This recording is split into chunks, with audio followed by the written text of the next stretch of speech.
I'm good at this time with everything that's been presented. Okay. Thank you. Mr. Whitson? No further comment from me. Thank you. Okay. Mr. Chair? Yeah, I have nothing to add. All right, and I would just add that I thank the county administrator for working through this document, and you know, as a follow-up to sort of the vote of confidence we gave him in anticipation of drafting this document. And I think it meets all of the criteria we would expect to accomplish this, and I would entertain a motion to adopt this. So moved. And do I have a second? Second. All right, so we'll be taking all of our votes today in a roll call format. And so it's clear. Chairman Smith, if you could vocalize who moved and seconded for those who may not recognize voices. I believe that was, I can't remember. Or I can. It was Mr. Frazier moved and Ms. Donahue seconded. Ms. Donahue seconded. And So we have motion and a second. So at this point, we'll make our way down our normal table. Mr. Frazier from Jackson District. Aye. Ms. Donahue from Wakefield District. Aye. Mr. Whitson from Hampton District. Aye. Mr. Parrish from Stonewall Hawthorne District. Aye. And I also. So the resolution passes unanimously. The next item on the agenda is board consideration of the emergency ordinance. Mr. Curry, if you could be so kind as to walk us through the attachments on this agenda item, and then we'll have our board discussion. yes, ma'am. So this item, as I noted just earlier, the Attorney General issued an opinion earlier this month that leverages enabling authority in Code of Virginia 15.2.14.13 for counties to adopt ordinances to affect the continuity of government. Further, localities are enabled to adopt emergency ordinances when there's not appropriate time to advertise and solicit public hearing comment on ordinances, which is normally required in advance of adopting an ordinance. However, the ordinance can only be effective for 60 days. And that is the second section referenced, 15.2.14.27F. So with those two items in mind, I'm going to mute one line. With those two items in mind, ordinance was drafted by myself and Mr. Goff that borrowed heavily from other localities to provide a continuity path forward. That document is attached to board docs in the item that I was selecting called the date, year 20, month 04, date 02 meeting, emergency ordinance COVID-19. Just recently, a revised version was updated with some altered language. And then in addition to that, there's an added paragraph that may be considered by the board to insert. So I will open the revised version and we can walk through this. The preamble sets up the authorities granted by the governor, the review conducted, the executive orders issued by the governor, the review made by the Attorney General, and then ultimately the declaration of emergency, local emergency that was placed by me and ratified or confirmed by the board today, and then moves into what is actually being ordained, which is in multiple sections. The idea with this ordinance is that it prepares the community to move forward during uncertain circumstances, including providing authority for the board to meet during times when a physical quorum is not available, such as today, but only on items rather than directly related to the emergency, related to essential government. And I don't want to read all of this because it's been available on board docs. So the details on how public meetings would be held pursuant to this ordinance is included in section 2 in great detail. It does not waive FOIA requirements, still requires 3 working days notice and the same type of posting that we typically do.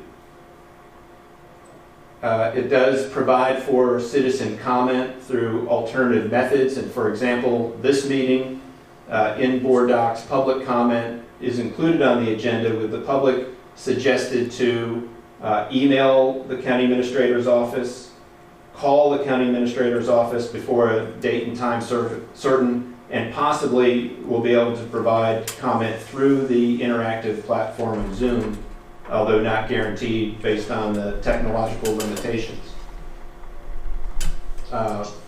Beyond the providing for meetings electronically for essential business, and let me go back just to say that this ordinance defines essential business in this section. And here where my cursor is, hopefully you can see, essential business is defined as those items without the passage of which the public interest would be irrevocably harmed. And we keep that in mind going forward as meetings are held electronically to protect the board from potential cross-contamination or infection. We're only moving forward on those items that are essential through this mechanism. Section 3 provides for suspension of deadlines, timeframes, and procedures as they may come up, including appointments. So it contemplates that as appointments expire during this period, they will automatically be extended until the time that the emergency ordinance is no longer effective, plus 60 days to provide the board time to handle those items. Those appointments are not deemed to be essential, therefore they're put off. Section 4 deals with public buildings, facilities, real property, and events. And while the Code of Virginia would suggest that the Director of Emergency Management is empowered to take certain actions, this ordinance makes it clear that with respect to county property, to ensure health, safety, and welfare of the public, the Director is enabled to cancel, postpone, reschedule any events scheduled on county-owned building, facility, property, etc. Section 5 deals with purchasing, supplemental appropriation, and approval of accounts payable. The preamble sets out that the following modifications to standard protocol will apply only in the instance when the Board of Supervisors is unable to meet with a quorum, either physically or electronically. And it also sets out succession path for the tasks within this section should the chair or vice chair, who are specifically listed below, are unable to meet. For example, if they find themselves in the hospital fending off COVID-19.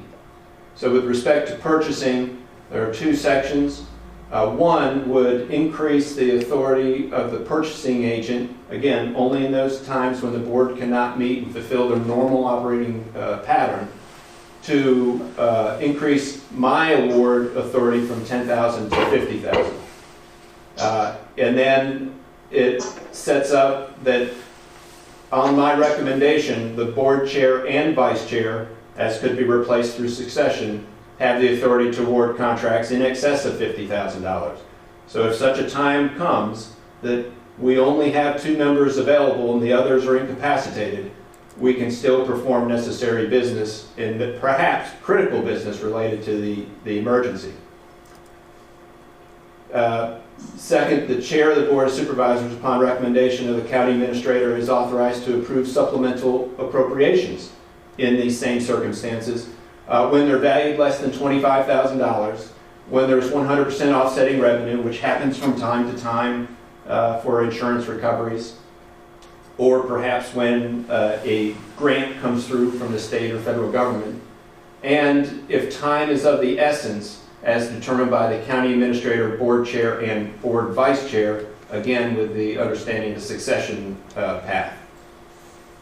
Lastly, to the extent that funds have been duly appropriated, the chair of the Board of Supervisors, upon recommendation from the county administrator, is authorized to approve the monthly list of accounts payable, therefore authorizing timely payment. So in the event that the board cannot manage a quorum to take this function that is typically done by vote of the board, there is an avenue to go forward to pay our bills in those circumstances.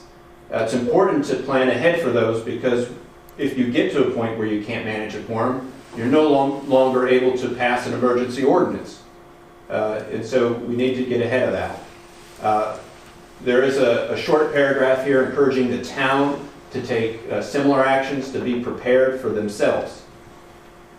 And before we jump to discussion, allow me to bring up the additional paragraph that was suggested by some board members as a concept. Mr. Goff worked up the details after discussing with other county attorneys in the state. This further paragraph would be inserted immediately after the last paragraph encouraging the town that would seek to close our short-term rental establishments. And I'll go ahead and read it in case it's not clear enough on the screen. I might be able to blow it up a little bit. That effective this evening, 11:59 p.m. and continuing until such a time as the state of emergency in the Commonwealth of Virginia is lifted, or until such other further notice, the advertising of land rental of a hotel room, motel room, rooms in a B&B, tourist home, rental housing unit, condominium, RV campsite, primitive campsite, rental cabin, or similar accommodation for less than 30 consecutive days is hereby prohibited, except to those contractors, medical personnel, and employees performing essential services within the Commonwealth. Persons displaced from their homes in Rappahannock County due to fire or for other such reasons, rendering such home unsafe to inhabit, are not prohibited from renting short-term rentals in the county. Current guests in a hotel, motel, vacation rental, or other short-term rental housing unit may remain in their occupied quarters for the duration of their existing rental agreement, but may not extend such agreement to beyond that date the term originally expires. So with all of that said, hopefully you have enough background to properly discuss the emergency ordinance. Thank you, Mr. Curry, for walking us through those attachments. This is Chair Smith, and I did want to just discuss, I had talked to Mr. Curry this morning after seeing his revised emergency ordinance. I do think it is important that if essential business is before us, that we conduct it as a board for as long as we can. I also would ask that there be some language added at the end of the ordinance where it sort of dictates the chain of command between the chair and the vice chair, that as those roles may shift, that they shift in order of seniority, so there's just clarity as to who the next individual in line would be. So those are my thoughts on these couple of attachments, and I would ask that Mr. Parrish from Stonewall Hawthorne District for your comments, please. Well, I mean, it seems like a good idea to be prepared. What did you mean by the next in on the line? I mean, in other words, it goes from Mr. Curry to the chair and then to the vice chair. Is that what you're saying? That's correct. So it would be clear that it would be, as responsibilities may shift in order of succession, that should the vice chair or I be unable to serve, that it would shift to the most senior board member, which would be Mr. Frazier, and then yourself, and then Mr. Whitson. All right, okay. So that was my thinking there, simply in terms of, anything practical that may come up. I think that's the best way to handle it. Yeah, it sounds okay. And I would entrust that revision to Gary. Well, I would like to sort through it today, and Mr. Goff is scribbling some changes on his copy that may change as additional members provide their input. Very good. And then I would ask Mr. Whitson from Hampton District for any input. Sure, thank you, Chair Smith. I just had a couple of comments on section 5. I also had a conversation with Mr. Curry about the language, and I think the proposed revision is something that I'm very comfortable with, in that it, as you already stated, would put us in a position where, to the extent possible, the board, as a quorum or members of the board in conjunction with Mr. Curry, would be involved in any significant emergency-based purchasing decisions. So I think that protects the public interest, most importantly. The other comment I would have would be on the additional section that Mr. Curry just shared with the public regarding tourist homes and B&Bs and inns. And I just had a couple of comments. First, and we'll discuss this in the next section of the agenda, I want us all to be mindful that we might get into a situation where we are going to need rental housing for our own first responders, to allow them to isolate themselves from their families and to allow them to continue making calls should this emergency escalate. So I want to be mindful of our need for securing possible rental accommodations for our own first responders under a worst case scenario.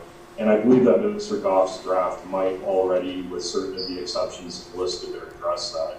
The second thing I've heard from a number of constituents and other members of the Rappahannock County community, that many extended family members are coming home to the county to be home with their own families who are residents here in the county.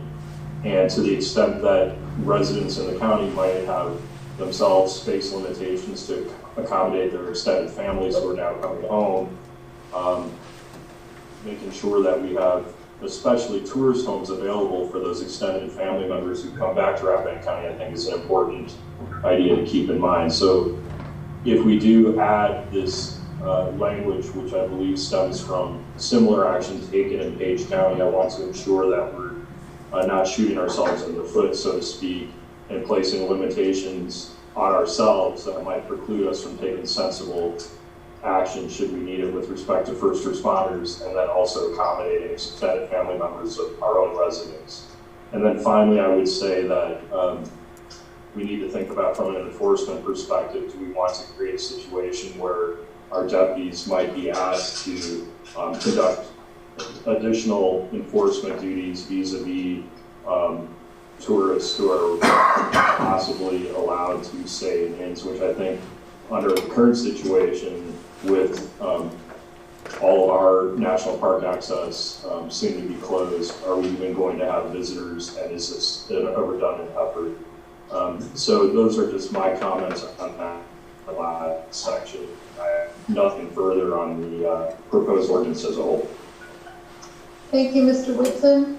Ms. Donahue? Yes, thank you, Chair Smith. I had one question, given that the Broadband Committee is about to try to decide if they're going to meet or not via Zoom or phone.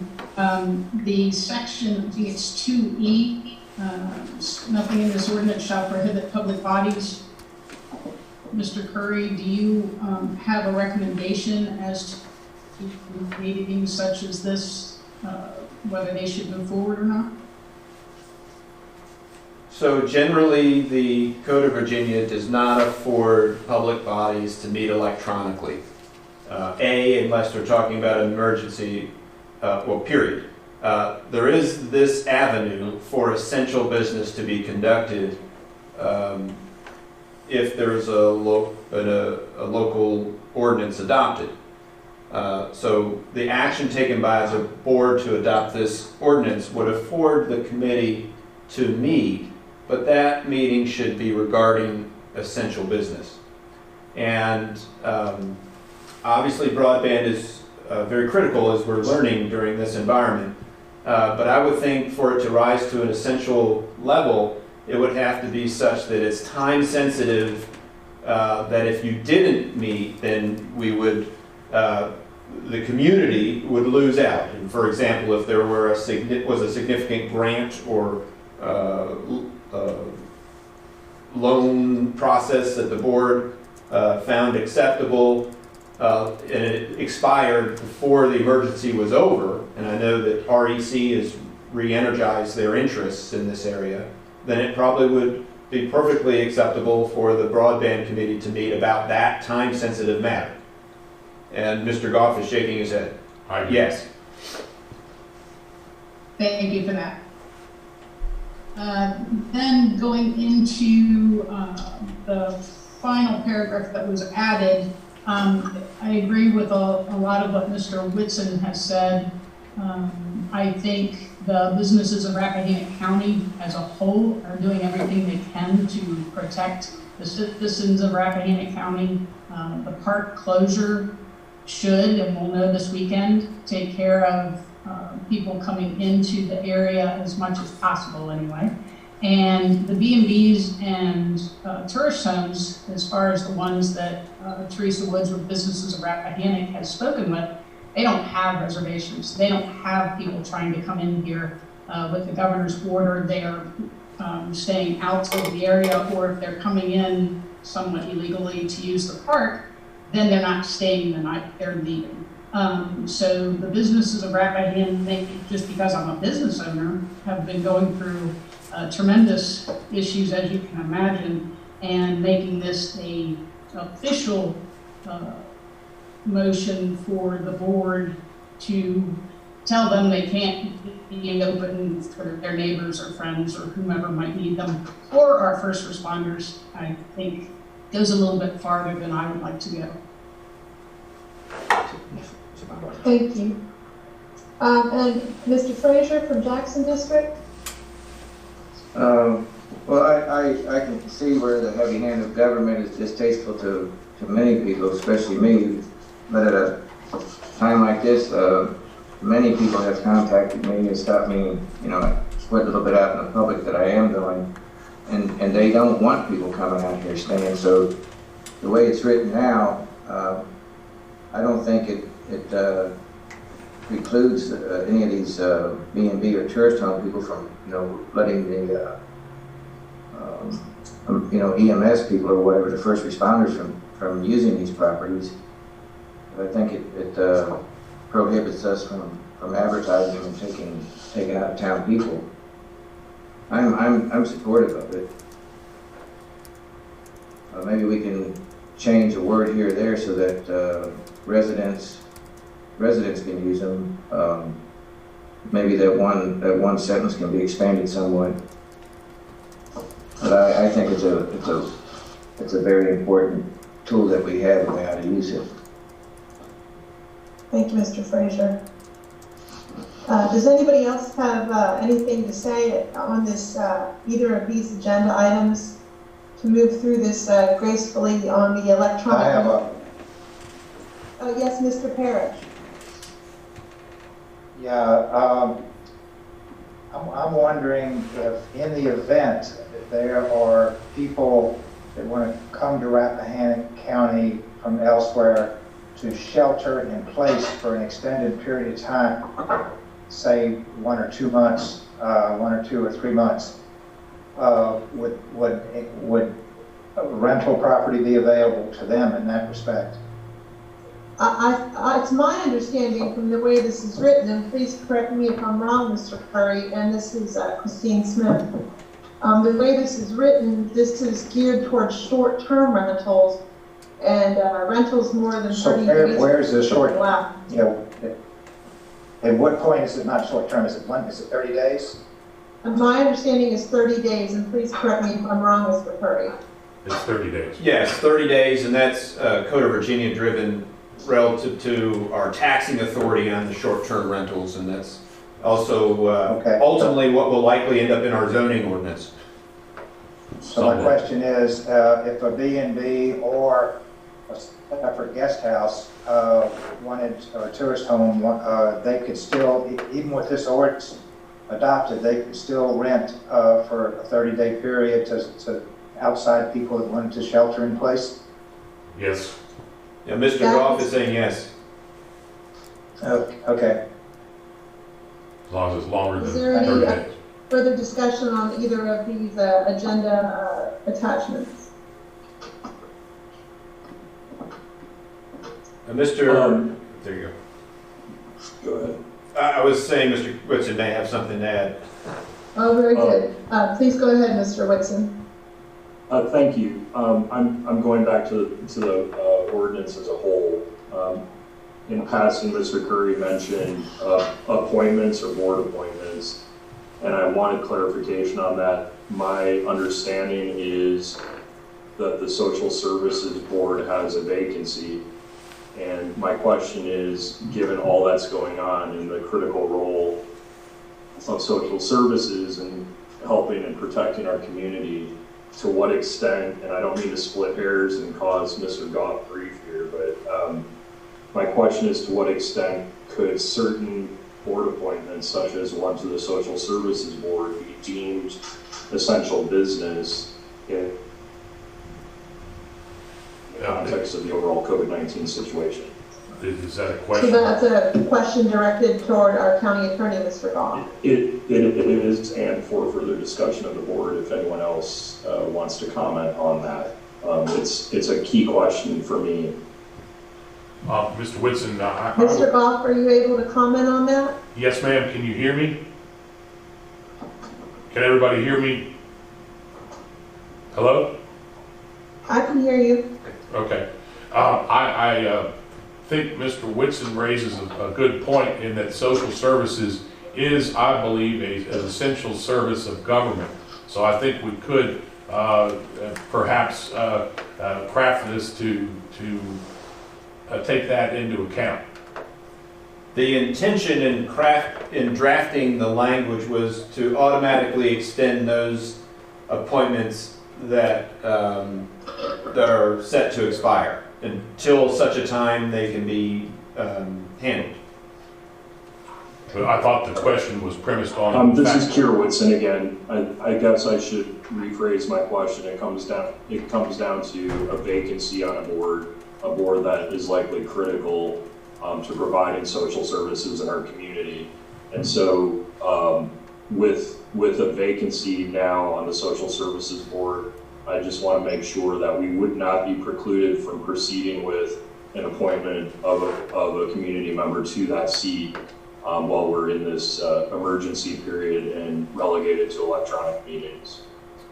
This is Gary. I'm not sure if there's a vacancy at this moment. I'd have to pull that up.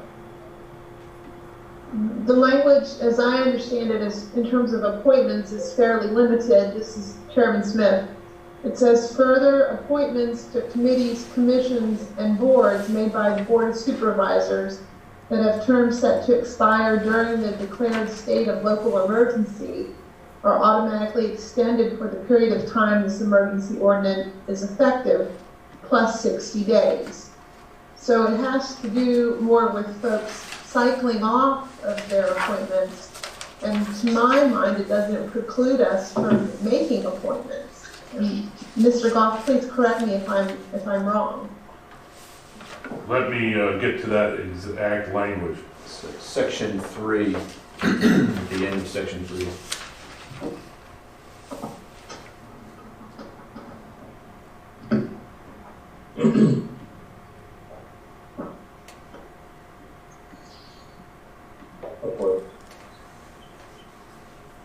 Yeah, the way it reads, it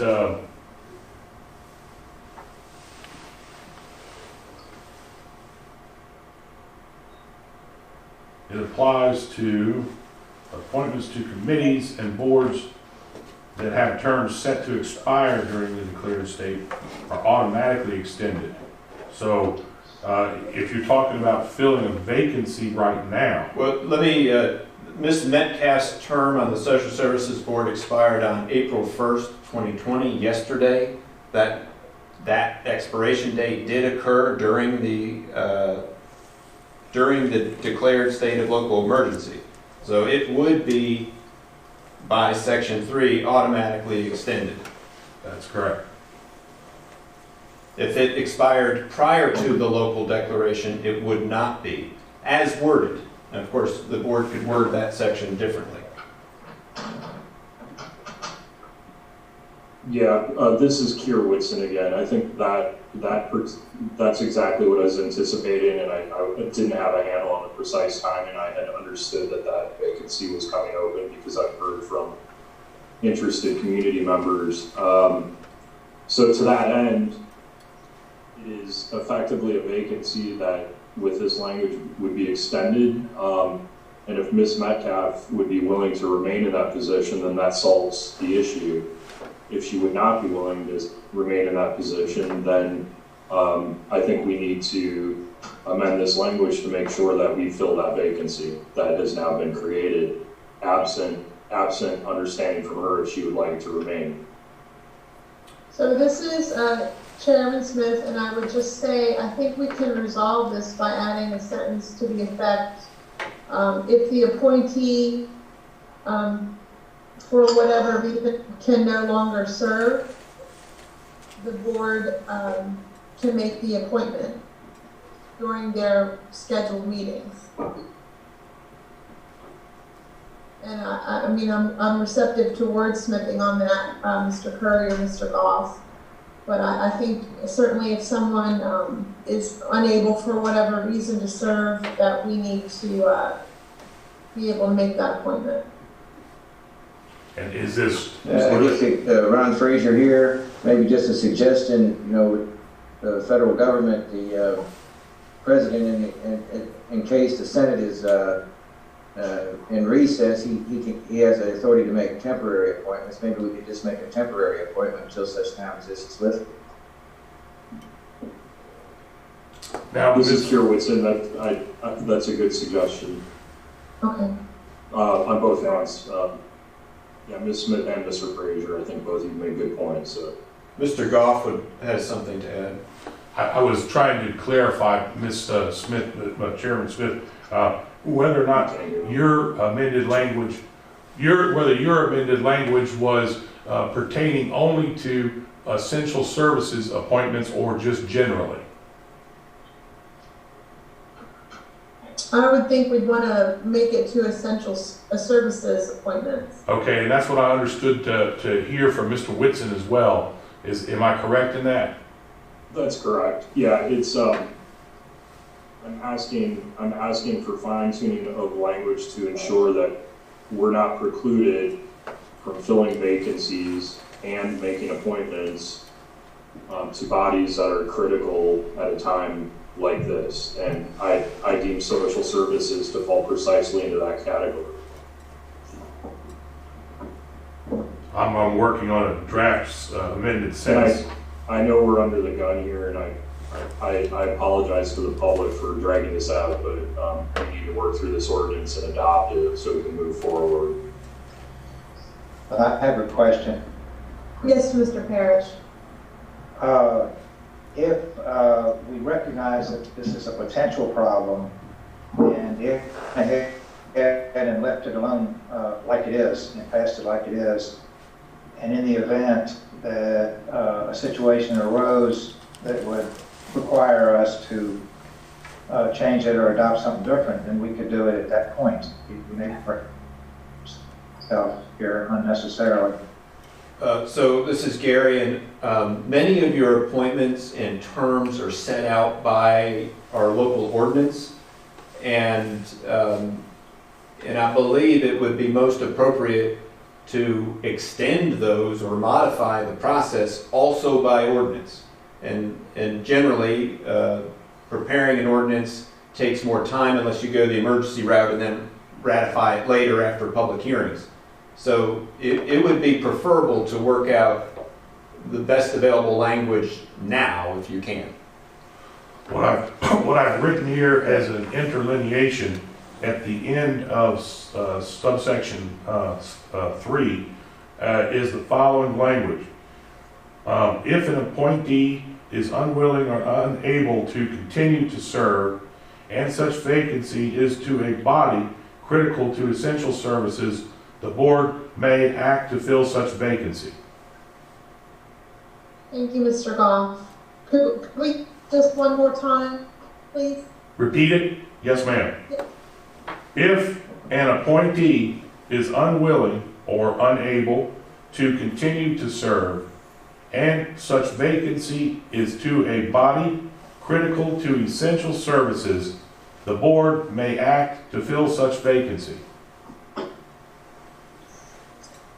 This Thank is you, Kier- Mr. Goff. This is Mr. Kier Whitson. Parrish? Oops, sorry. I think Mr. Parrish, I think, is asking to be recognized. No, I'm not, but that does, I think what Mr. Goff said works, so I'm fine. Very good. Mr. Whitson? Yes, I compliment Mr. Goff, though. It was quick work and it's perfect in my opinion. Thank you. Thank you. Ms. Donahue? Hold on, let me see if she's muted. Let me unmute her. There you go. Thank I you. think the addition that Mr. Goff has made is very good for this situation. I'm for it. Thank you. Mr. Frazier? Can you hear me? Yes, sir. Yeah, I'm fine with that language. Very good. I was wondering, if Mr. Goff had also been able to work through the language in regards to seniority for the last portion of the ordinance as well. Yes, Chairman Smith, I've made the following interlineation to the last sentence of the first paragraph of section 5. And it reads, if both the chair and vice chair become incapacitated, any board member, and then caret in order of their seniority, or two board members are authorized to act in the place of the chair or the vice chair, as follows, and the rest is not pertinent. Thank you, Mr. Goff. Mr. Frazier, did you have any comment on that? No, that sounds like we can get, keep the work going. Thank you. Ms. Donahue, did you have anything to add? And I think that makes great sense. Very good. Mr. Whitson? Hold on. All right, he's been unmuted. Thank you for here. Yeah, thank you for unmuting me, Mr. Perry. It's perfect, and it accomplishes what I had a concern about, so thank you, and apologies for the distraction. Thank you, Mr. Whitson. Mr. Parrish? Yeah, it makes sense. The way I understand it is it goes from Mr. Perry to the chair to the vice chair to a member of seniority, which would be Mr. Frazier after the vice chair. And then in the absence of that, if two members, if that didn't work, then in the absence of that, two members could accomplish what needed to be done. Is that correct? Not exactly. I didn't understand the two members. So subsection A, B, and C of section 5 in some situations require the chair's action in addition to the county administrator, and in some situations require the chair and vice chair in addition to the county administrator. And so in those circumstances where only the chair is required to take action, in the absence of the chair, the vice chair would be empowered to take action. But in the absence of the chair and vice chair, the most senior board member would be empowered. In the absence of the chair, vice chair, most senior, then it would be you, Mr. Parrish. And then I'm not sure exactly how we would manage who to pick between Mr. Whitson and Ms. Donahue, given they have the same exact seniority. But we'll sort that out at the time.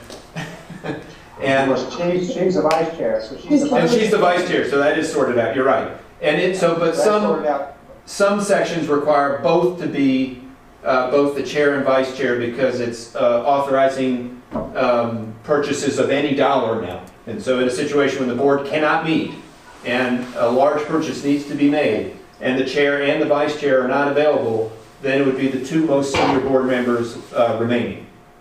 Okay, I got it. Thank you. Thank you, Mr. Parrish. And I would just add, I think that these additions, I think they're simple and elegant, and thank you, Mr. Goff, for crafting them on the fly this morning. Yes, ma'am, there was a They question. accomplish addressing the few concerns that we have regarding this ordinance. And, excuse me, that I find them to be very agreeable. And I would entertain a motion to adopt the ordinance as revised to include the changes recommended by Mr. Goff this morning. Do I have a motion? Madam Chair, before doing that, we have not yet addressed the amended language for the insert section regarding the short-term rentals, and I had that prepared for the board to consider as well, if you'd like for me to read that. Thank you, Mr. Goff. If you would do that, that would be great. Yes, ma'am. If you turn your attention to where, in the middle of the paragraph where it says 30 consecutive days, then comma, except to those contractors, then insert first responders before the phrase medical personnel. That would be my first suggested amendment. Then to add a sentence at the end saying, nothing herein shall prohibit residents of Rappahannock County from renting rooms to accommodate extended family member visits. Thank you, Mr. Goff. Mr. Frazier, did you have any comments on this addition or changes? No, I don't. Thank you. Ms. Donahue, did you have anything in regards to these recommended changes? And I think the addition of the family members being able to stay covers a lot of the concerns of the citizens I speak with, so I'm good with that. Thank you. Mr. Whitson, did you have anything to add? No, I think that's okay. I think we're striking the right balance there. As I said before, I just don't want us to put ourselves in a position of precluding our ability from accommodating people who live here and work here and are helping us in a time of need from temporary housing. So if everyone else is comfortable with it, I am too. And I appreciate Mr. Goff's, as you said, on the fly work. Thank you. You're welcome, Thank Mr. you. Whitson. And Mr. Parrish, did you have anything to add? No, I do not. Thank you, Chris. All right, and I would just again say thank you, Mr. Goff, for having those additions to refine it, to build unanimity of the board. I really appreciate your taking into account those additional details. So we could take into account these additional concerns as we move forward this morning. So now I guess I would entertain a motion in regards to the revised emergency ordinance language that we have reviewed. Do I have a motion? So moved, Ron Frazier. Thank you, Mr. Frazier. And do I have a second? Keir Whitson, I will put forward a second of that motion. Thank you. Mr. Frazier, please signify by voting aye or nay. Mr. Frazier? Aye. Ms. Donahue? Aye. Mr. Whitson? Aye. Mr. Parrish? Aye. And I also. Then, in regards to the other attachment to this agenda item, the added paragraph for short-term rental limitations, do I have a motion to approve this, to include? Chair Smith, I took the last vote to add that already in. Oh, you did? Okay, Yes, very good. but you should clarify with other board members. I did want to just mention then that in order of our succession here, if that is agreeable and clear to everyone, or do they need any additional time to comment on the lodging portion of this ordinance? Mr. Parrish, Are you all, should we move on? Yeah. Thank you. Mr. Whitson? Hold on. Okay. Yeah, my vote on the ordinance assumed would be included in that section, so we're good to go as far as I'm concerned. Thank you. Ms. Donahue? Yes, I assume the same. Very good. And Mr. Frazier? Yeah, we're good also. Very good. Thank you all. I know it's a little bit of a graceless exercise at times working through this, but I appreciate everyone's pulling together for unanimity and to craft documents that we all find agreeable. And thank you to Mr. Curry and Mr. Goff as well. That takes us to our next agenda item, which is B3, the discussion and consideration of community isolation options. I would actually like to expand this just a bit, and we can do that when we adopt the agenda here shortly to encompass a bit more of an emergency preparedness discussion. If folks find that agreeable. But I did ask that Mr. Curry add this to the agenda in light of some of the background discussions about lodging in the county that might be available, particularly for our first responders as this COVID-19 situation unfolds. Mr. Curry, do you have any details you can give us in regards to information that you have heard? Well, first let me say that now that the ordinance is adopted, you could adopt the agenda in its entirety at any time. You could do that now if you wanted to and expand this discussion however the board saw fit. But generally with regard to the emergency, we continue to focus on what we are hearing from the Virginia Department of Health and the governor's office. And the most important thing that I would like to share with the community, and will continue to do so, is that while the map prepared by VDH shows a white hole in a sea of blue in Northern Virginia, the data that is presented there is aged at least by 6 or 7 days from the day when the individual who ultimately tested positive first started feeling symptoms, and perhaps much longer than that during the time that individual may have been contagious. And so we cannot have a sense of security that there are no reported cases in Rappahannock County. What that map is showing is an indication of what the situation was for those that were tested 7 or so days ago. And that's very important for our people to understand. The social distancing is key, and it's one of the main reasons why Mr. Williams and I and others believe it's important for the board to meet separately, because you all may be feeling very healthy today, but it would be very easy for you, if you all came in contact with each other, to have 5 board members sick at one time. And we're hopeful that through distancing we can spread out the sickness that is very likely to come to our community over a period of time, so we have not all of our board members sick at one time, not all of our staff sick at one time, and that is our goal.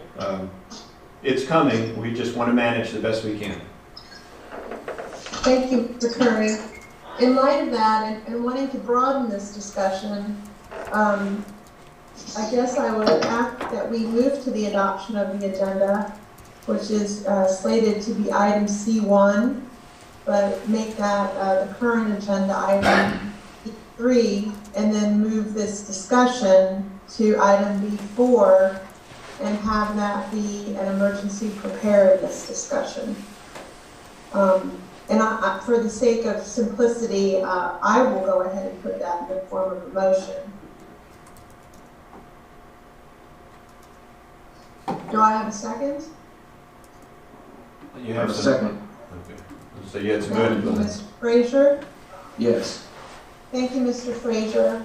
So we'll move through the succession for this vote to amend the agenda, to adopt the agenda, but make the adoption of the agenda item B3, and then move the discussion to item B4 and have it be an expanded emergency preparedness discussion.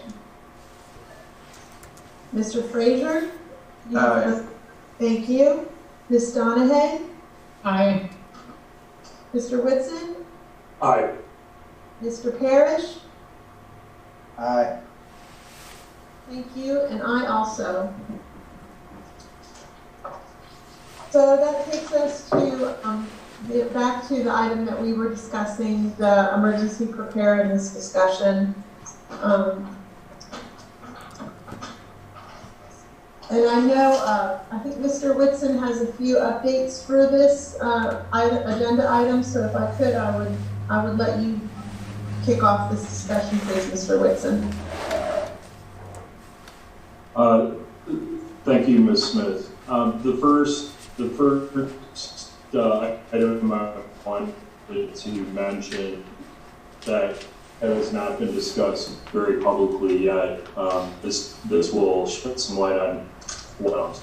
Mr. Curry, Ms. Smith, and others had asked me a week or so ago to try to put together a small database of standalone guest houses or vacation rentals that could be used on an emergency basis to house and isolate first responders should we end up in a worst case scenario. And the concept there, and Mr. Curry can add details if I'm missing anything, but the general concept is that if our first responders do begin to run frequent calls with potential exposure to COVID-19, we would want to give them a way to isolate themselves from their own families to protect them from infecting their families. And while that all sounds very dire, I think it's a very sensible contingency plan. So to that end, with the help of many generous citizens, we've so far put together approximately 10 standalone guest houses or tourist home type dwellings.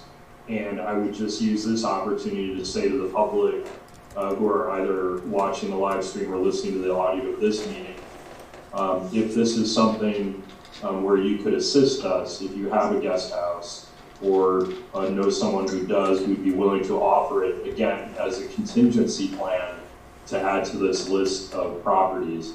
Again, right now we have about 10 on the list, but I would invite you to contact me directly. My contact information is all available on the Rappahannock County website. So that's the first update. Mr. Curry, am I describing correctly the concept there from an emergency services standpoint? Yes, generally, as our first responders come in contact with someone who may be infected, they will learn from the hospital and VDH that contact occurred, and at which point in time they may be in a position where they have to isolate and quarantine, and this would provide a location to do that without them infecting their family. All right, thank you very much. Ms. Smith, if I could just ask to continue on the second item.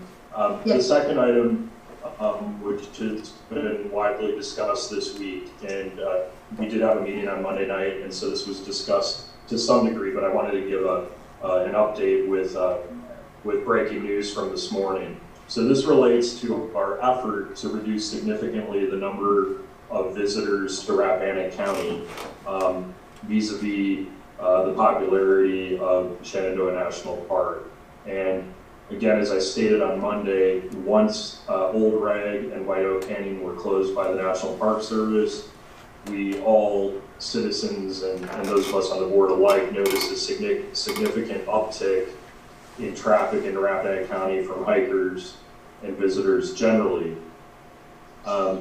With the approval of my fellow board members, I began working with the National Park Service late last week, and also with Sheriff Compton and also with VDOT to find a way as long as the Shenandoah National Park remains open, which it is still open as of today, what can we do, what could we do as the Rappahannock County community to at least close off access to Shenandoah National Park from the lower park boundary, which extends throughout parts of Rappahannock County. The first action we took was a request to close the trailheads at three trails that are located in close proximity to one another, one of which is extremely popular. Those closures are already in effect, and notices have been posted by the National Park Service, and VDOT signs have been placed at those roads on which a trailhead is located at the end of each road, and those would include little double stairs at the terminus of Kaiser Run Road that is now closed to any park access, the Mount Marshall Trail at the end of Mount Marshall Road, which is Route 625, closed, and then finally the Thornton River Trail, which is at the terminus of Hull School Road, that is closed.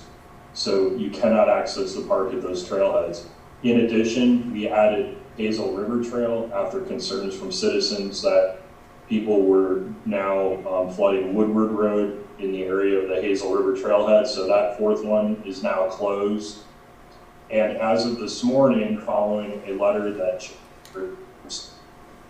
issued after our meeting on Monday to the National Park Service asking for closure of all trailheads within Rappahannock County. The National Park Service notified me this morning that they have approved the closure of all trailheads within Rappahannock County, and the total number is 11. Some popular, some only occasionally used. But as I said the other night, there's been a game of whack-a-mole effect where you close one trail and traffic diverts to another. So to prevent that from continuing to happen, by this weekend, and hopefully no later than midday tomorrow, National Park Rangers will have posted all 11 trailheads within Rappahannock County as being closed. And then the additional deterrent that we are imposing where applicable, we're working with VDOT to place signs that either say road closed to through traffic, or in the case of trailheads that are adjacent to a road that cannot be closed, we're placing no parking signs. And then the only final detail here is that there are two trailheads on 211. Some people may have seen the incredible traffic at the Buck Hollow Trailhead. That's National Park Service jurisdiction, and we've asked them to place no parking signs there, and also at the trailhead farther to the west at Pass Mountain. So once all of this is done, visitors to the county will have no ability to access the Shenandoah National Park from Rappahannock County, and should have no reason to be visiting any of those areas where a trailhead is located. And I wanted to quickly thank the following individuals for the quick work on all of this, and that would include Jennifer Flynn, the superintendent of the National Park, one of her deputies, Sally Hurlbert. I want to thank Sheriff Compton, Deputy John Polina, Deputy Chris Ubin, and the other Rappahannock County Sheriff's deputies who will be enforcing all of this. I want to thank David Jenkins, George Lee, and Mark Nesbitt of VDOT. So thank you all. So again, just to summarize, as of midday tomorrow, we will have all trailheads in Rappahannock County closed to use. Thank you. Thank you, Mr. Whitson. Just to move down the table to Ms. Donahue, did you have anything to add for this agenda item on emergency preparedness? At this time, I do have the question if our citizens are in need of masks and they can't get them at the store because nobody can.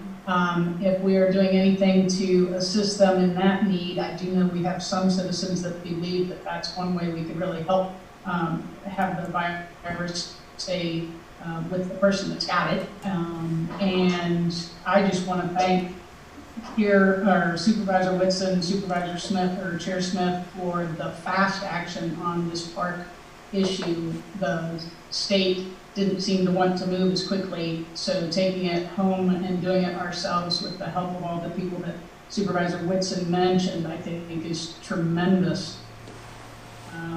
And then I do know that I spoke with Chief Brown yesterday, and his station is gearing up with some paid EMS to be able to supplement where he's had some EMTs that did not want to run, understandably, because they have seniors at home or another reason. So I don't want the citizens to be in the Wakefield district worried that they won't be covered. Chief Brown is working on that as well at this time. Thank you, Ms. Donahue. Mr. Frazier? I don't have as much to report. My tasks were much lighter, but we looked into working with the Sheriff's Department and VDOT on signage, and I specifically went after trying to get those programmable highway signs, and they really aren't available unless we want to spend somewhere between $292 a day, $300 a day, $750 a week, or over $800, depending on where we get them from. That may be, it may not be cost effective at all. So we looked into also temporary signage, lettered banners, and those can be obtained in just a day or two, maybe 3 days out, for between $100 and $200 a piece, plus some sort of hardware to mount them or install them, poster poles. And speaking with Sheriff Compton on Monday, or Tuesday rather, she suggested if we could get the message boards, we put one on 211 in the Amosville area, and then maybe another one at Massey's Corner. If we had a few more, we could put them at those roads like Get Brown Hollow Road, maybe Harris Hollow Road, a few other roads, saying no park access. It's just a thought. Thank you, Mr. Frazier. I know you've done quite a bit of legwork on the banners possibility. Did you have some numbers for us about how we could approach that solution? Yeah, I think it depends on how many we need. There's somewhere with mounting brackets, they would be between $150 to $200 per location. That would be a 4x8 banner. A banner would be, they would be easier to install as banners instead of like a large sign. Thank you. Mr. Parrish, did you have anything for this discussion of this emergency preparedness agenda item?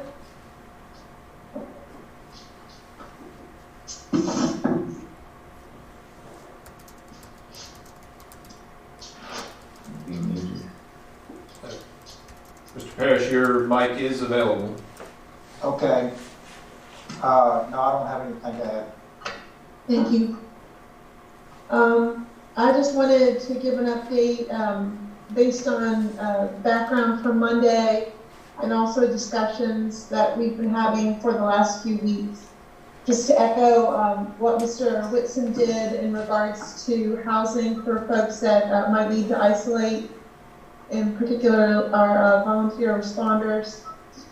I thank you for taking that forward, Mr. Whitson, and getting those details squared up. And I really feel like that is a wonderful thing that will keep people safer as we navigate this situation. In addition to the question of properties and where people can stay, Mr. Curry and I have discussed, if people need to be fed while they're in isolation. And, that's something that we might be able to do if it becomes necessary. But I believe that there would be also plenty of volunteer response to that need. And we have anticipated that as well. I would ask staff, Mr. Curry, in regards to Ms. Donahue's concerns over masks. We do have a briefing scheduled for tomorrow morning at 10 o'clock at the courthouse. If we could maybe have a discussion of masks included in the briefing at that time, if there are any available, or any recommendations we could make to folks that may want to use them. I would think that would be an appropriate time to do that. I have been thinking that this would be a good time in the next week or so to call a meeting of the Public Safety Committee. We are a committee that meets quarterly, but I do think scheduling a meeting in the next week to 10 days would be in order, so we can have as a group a discussion of the current situation. I think the banner signage that Mr. Frazier researched is an excellent option for us. It would be inexpensive and effective, I believe. And it's inexpensive enough that if the situation changed and we wanted to change the signage, it would be easy enough to do. And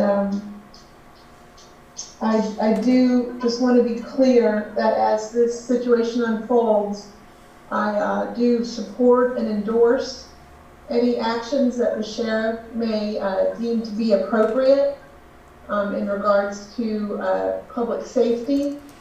The governor was very specific in his emergency declaration, and he said, "I direct state and local governments to render appropriate assistance to prepare for this event, to alleviate any conditions resulting from the situation, and to implement recovery and mitigation options and activities so as to return impacted areas to pre-event conditions as much as possible." So I just have a vote of support for our sheriff and her discernment to navigate this situation as we move forward in the interest of public safety. You want a vote or a consensus? I think a vote of confidence for the sheriff would be in order. And I would gladly make that motion. I'll second it, Ron Frazier. Thank you, Mr. Frazier. And the first was made by myself, Ms. Smith. And with a vote and a second, I would look for a vote of the board. Mr. Parrish? Aye. Mr. Whitson? Aye. Ms. Donahue? Aye. And Mr. Frazier? Aye. And I also. Are there other motions or action items we need to address as a result of this agenda item? I guess if we really want to do those banners, then I would have to have some sort of authority to spend up to X number of dollars. Maybe $1,200 maximum or something.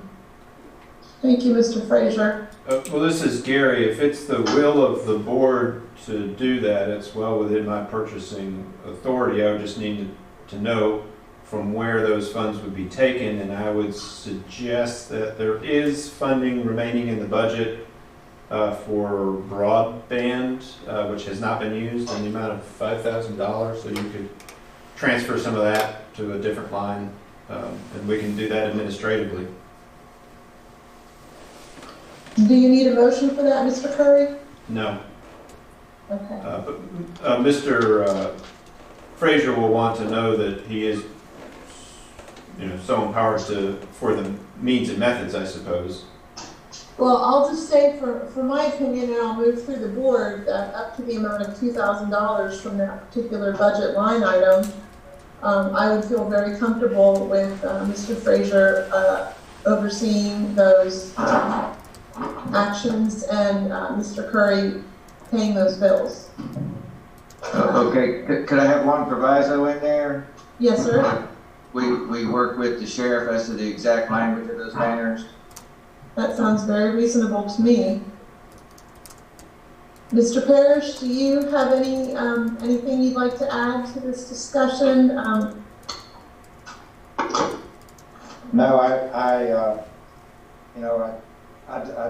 do hate to shut the parks off to the people that need to get out and get exercise and get some fresh air, but I understand that you need to err on the side of caution here, and so I understand. I support what we're doing. Thank you, Mr. Parrish. Mr. Whitson? The only thing I would say, because it sounds like we're moving away from expensive programmable signage. I have heard from at least one constituent who mentioned other very popular entries into the county that perhaps could be signed, and one of those would be Crest Hill Road, and we don't have to get into these details, which we can do offline, but if we're going to go this slightly less expensive route, and Mr. Frazier comes up with a good system that can be replicated in multiple locations, I would just ask that we think about creatively how we get the word out without too much signage, but also not restricting ourselves only to the main entrance or Massey's Corner or 522, because clearly, especially those people who otherwise would be using the national park come into our county in multiple ways. So we should just think about that where we post the signs. Thank you, Mr. Whitson. Ms. Donahue? I am in agreement with what Supervisor Frazier is doing. If I can help with different pricing, different banner companies and their pricing, I'll be happy to do that. The one thing that is perfectly clear about Rappahannock County is we get some pretty heavy winds, and a lot of signs are put up and down the next day because the wind blows. So just recommend that we do what we can to make sure they're very secure in the ground and on posts. Thank you. Mr. Frazier, did you have anything additional to add? No, those are all good suggestions, but it's been a while since I put any up, but we used to do that on a full-time basis, so I'll just have to refresh myself with these suggestions. Very good. And I did look through some pricing options last evening with Mr. Frazier, and the kind of signs that we priced were the 4x8 signs, a good durable vinyl. It included the grommets, so they would not be pulled. It did include wind slits, so they would be able to get through the blustery spring. And it seemed like it, even if we included all the bells and whistles, we could still come in at less than $200 per banner, maybe a little bit more installed. But still, if we move forward with that $2,000, that should allow us to do 6 to 8, I would think at least, and allow us to move forward. And since we don't need a motion on this, I think we're all in consensus.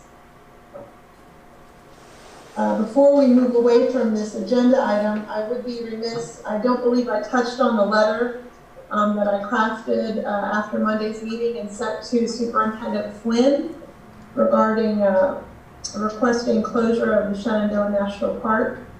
That letter was drafted and it was sent out on Tuesday to Superintendent Flynn, and then subsequently Ms. May in the office did assist in getting it out to the other individuals we discussed in Monday's meeting, the Secretary of the Interior, Senator Warner, Senator Kane, Delegate Weber, State Senator Obenshain, and others have all received copies of that letter. It is certainly available for anyone else that would like to see it. And if other individuals are interested in voicing their opinions directly to these individuals, particularly the Secretary of the Interior, their contact information is all available online. Ms. Smith, this is Gary. I'll go ahead and take that letter and add it to this agenda item on board docs so the public can have access and see it if they'd like to. Thank you, Mr. Curry. I do appreciate that. All right. I just wanted to check in at this point and see if anyone has anything to add before we move on to the next agenda item. Madam Chair, this is Keir Whitson. I wanted to add, since you mentioned all of the individuals in Congress and state level representatives to whom the letter to the Shenandoah National Park Superintendent has been sent, that we learned yesterday Senators Kane and Warner did issue late last week to the Shenandoah National Park Superintendent a very, very strongly worded letter calling for overall closure of Shenandoah National Park. So hopefully that will have some effect, and then the letter that you drafted and issued hopefully will bolster that effort. And clearly, if the Shenandoah National Park closes as a whole, that will take a lot of pressure off of all of us here as we try to hold the line on our local within Rappahannock County closures. So I just wanted to let everyone know that people are working from all sides on this. Thank you, Mr. Whitson. Any other additions to this conversation?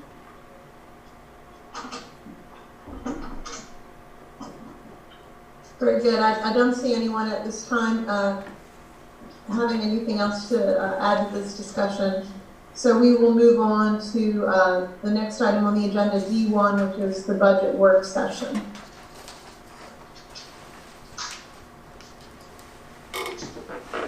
Okay, I assume you want me, Gary, to provide an introduction?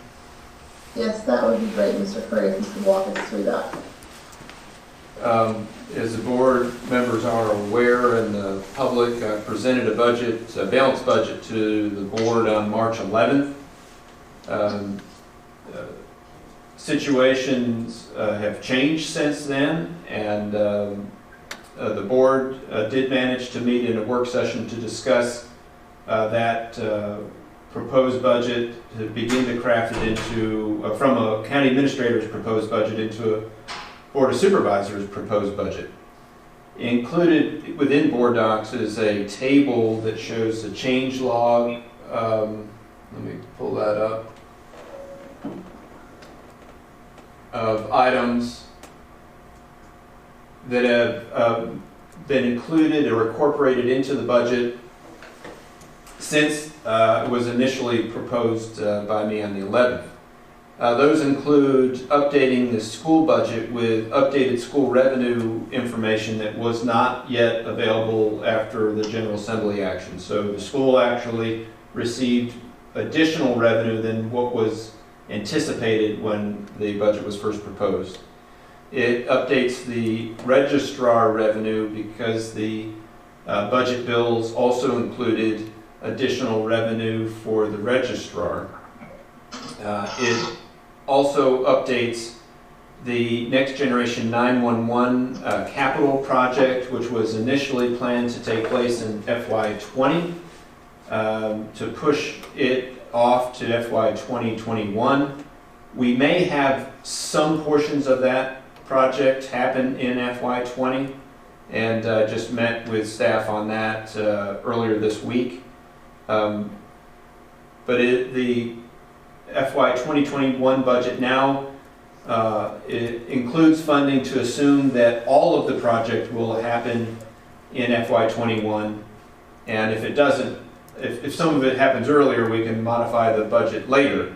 But it also recognizes an increase in the budget, and so in the entirety of the NG 911 project, there is a large amount of grant revenue from the state, and before in FY 2020, it was contemplated to be fully funded by the state.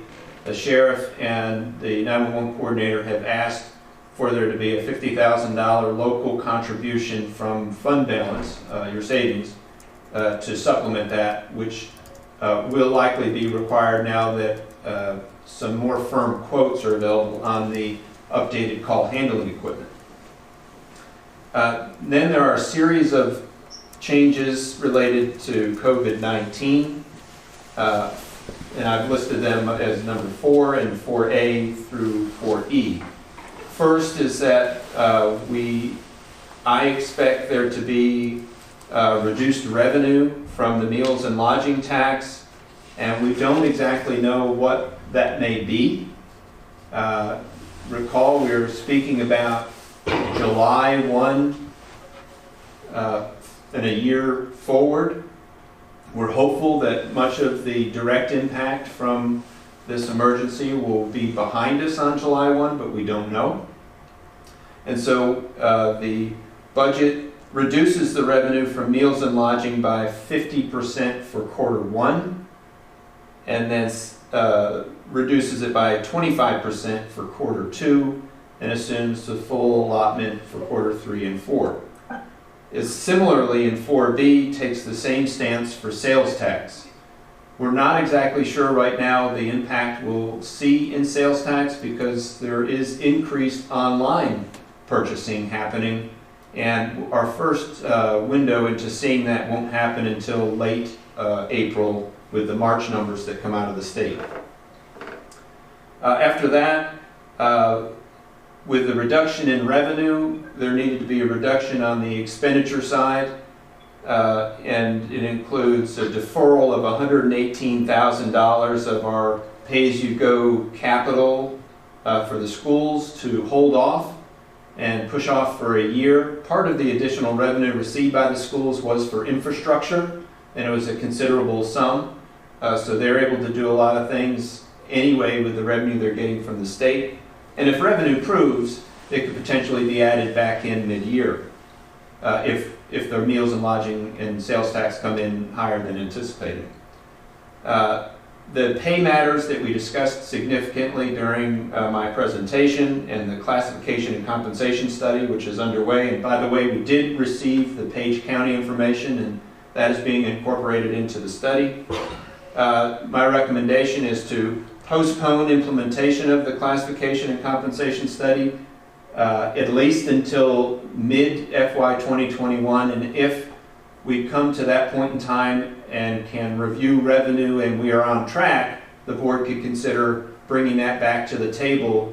Otherwise, it would be pushed off until FY 2022. However, that said, the proposed budget as presented in the packet does still include the restructuring of the health insurance at the $80,000, as well as a 2% bonus. And the 2% bonus is included to align with the action of the state. The state has included funding for constitutional officers and state responsible employees, which would be those who report to constitutional officers and those in the social services, to receive a 2% bonus in December if revenue is available. There's a long road between here and there.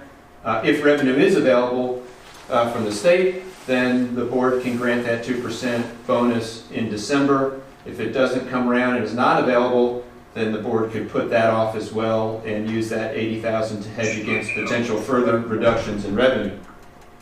And then lastly, with all those changes to, let's see, there's one thing that is not listed here, and I apologize. There is a $75,000 reduction in the transfer to the schools. That is included and listed out in the detailed documents. The school's budget proposed and adopted by the board and the school board and sent to me includes a 3% raise plus a step increase. The General Assembly incorporated a 2% raise for this year and a 2% raise for next year. So $75,000 is approximately equivalent to the value of 1% raise for the schools. And so with a $75,000 reduction to the transfer to the schools, it would still allow them to move forward with a 2% raise plus a step increase, which I've been told is equivalent to approximately 1.5%. With all those things taken into account, the board would not have to increase the fire service or county general fund real estate tax rate, and would still be able to make a transfer of $228,742 to the fire service fund that could be used for a transition to paid EMS, and there would be in entirety $300,000 set in the fire service fund contingency to provide for overall services there. Again, all those changes are made and incorporated into the document that was attached. I included the original document attached as well for comparison purposes, and none of this would require a tax increase. Coming out of this agenda item, it would be appropriate for the board potentially to make changes to what is presented and before you, but identify what the board would like to advertise for public hearing to the community as we seek their input on the budget. So the decision made today would not be what the county's budget would be, but what county budget would be placed before the community to solicit their input.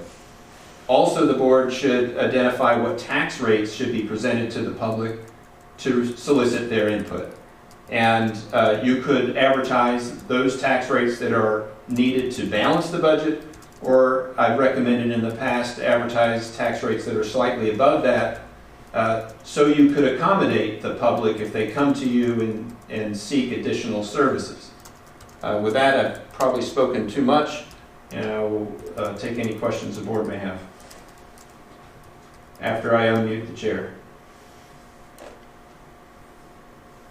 Thank you, Mr. Curry, for walking us through those items. I know that it is a lot to address, and I appreciate that you wrote it all up for us and walked us through them as well. I guess I would look to go to all the members of the board at this time for any discussion on this matter, and I'll start with Mr. Parrish. Okay, from what I see, so far it looks very well thought out.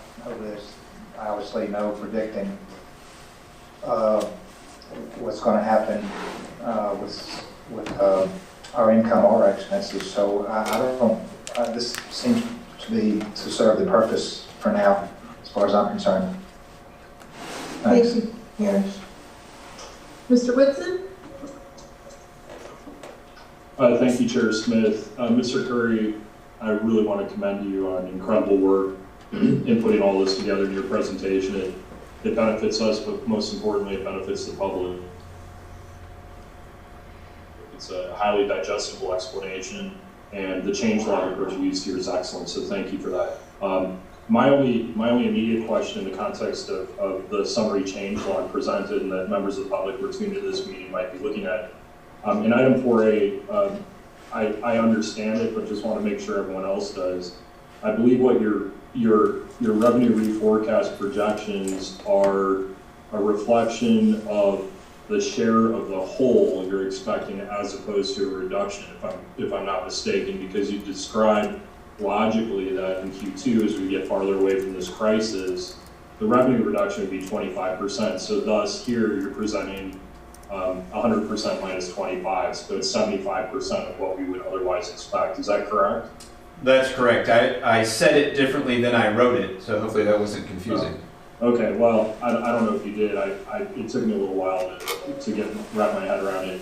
And I would only ask, I realize there's no science in trying to predict revenue, especially in such uncertain times. I assume these are very conservative estimates, and my only question, given that we're now, from the governor's latest order, all basically home into June, if the 25% is not conservative enough for Q2, that would be my only comment. I don't want to trip things up too much. I realize this is a budget for the public to comment on, so perhaps I'm being premature or overly cautious and just asking a question about the Q2 projection.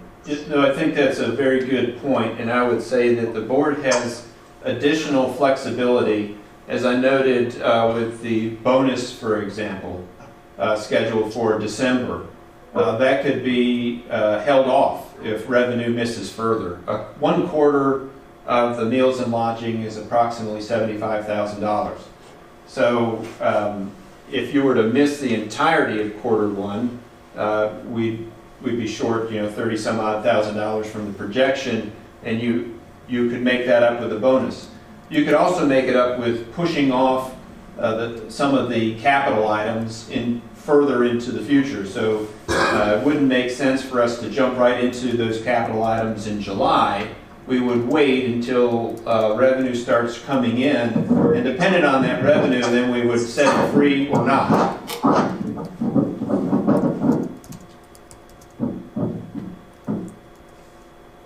Thank you, Mr. Curry. Mr. Whitson, did you have anything additional to add? No, I just want us all to think about that, because I realize meals and lodging tax revenue is not the lion's share, not even close of our revenue. But just want to be mindful of the fact it's not insignificant. We are a tourist-based economy, and we need to really think hard about what that revenue stream is going to look like for the foreseeable future. So I just wanted to highlight that. That's all. Thank you. Thank you. Ms. Donahue? She should now be unmuted. Thank you very much.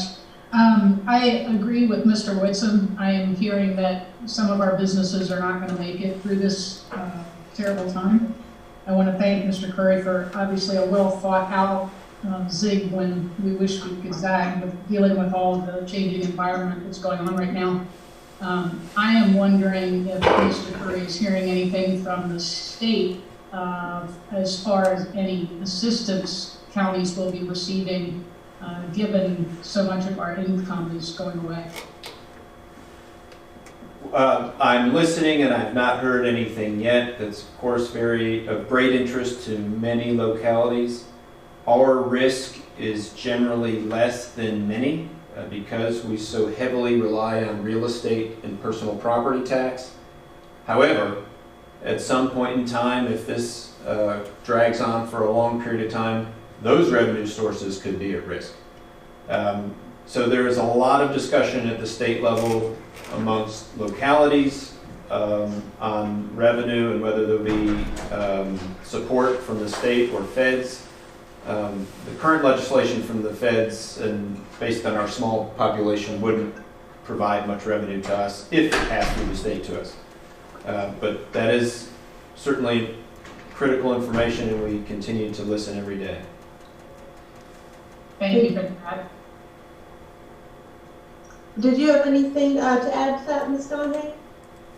Other than the trickle-down effect of people going out of business, obviously affects other purchases that they won't do, or maybe having to sell things that will affect our income from a county state. Thank you. It's definitely a huge concern. Mr. Frazier? I'm pretty much in agreement with everything that's been said, but if we're going to be, when do we actually discuss what items we're going to advertise?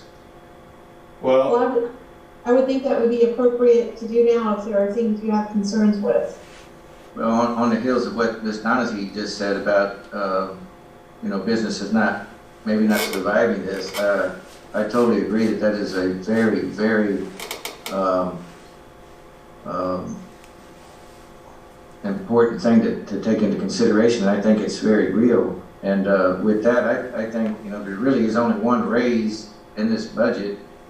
And I think that we should scale it back, just even though it's minuscule in the shape of the entire budget. It sends a message that we're all going to suffer through this together.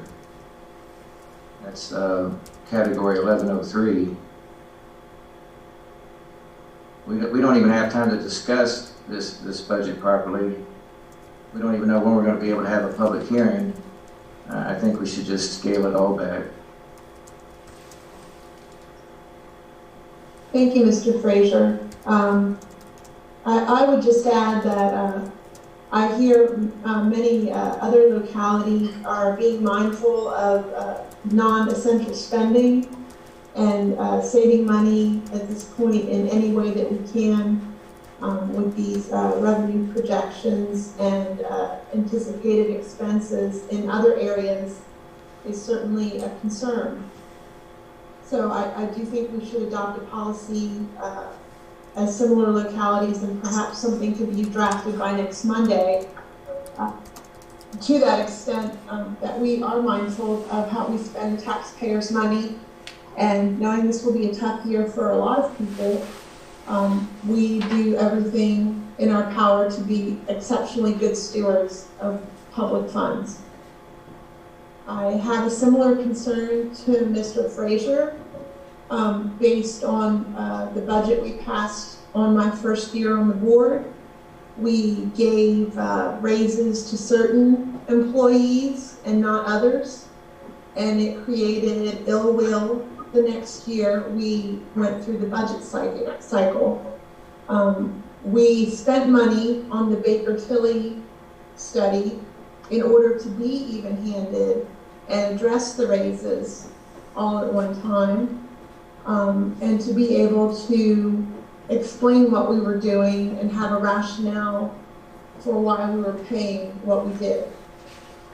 And so my concern is with no other employee in this budget having a raise, it goes against the logic of the money we spent on the Baker-Tilly study. We have not reviewed the Baker-Tilly study and don't know what it says in regards to this increase. And I suggest we put that, I believe it's $10,000 in the Baker-Tilly line for possible increases if it is possible to do that at a later time. Would that be something we could do, Mr. Curry? I'm not sure what you mean by the $10,000 for Baker-Tilly. There's $10,000 in the line for the increase for the county attorney. Okay. That's the only raise in the budget. And I think that should go into the Baker-Tilly study increase line rather than treat it as a one-off with everyone else's increases. Yeah, and quite frankly, I guess I forgot that that was in there. He's essentially a contractual employee with the board, and that supplement would not be included in the Baker-Tilly study. But it's certainly, that's completely up to the board on whether it should be included in the version to be advertised for public hearing and eventually adopted.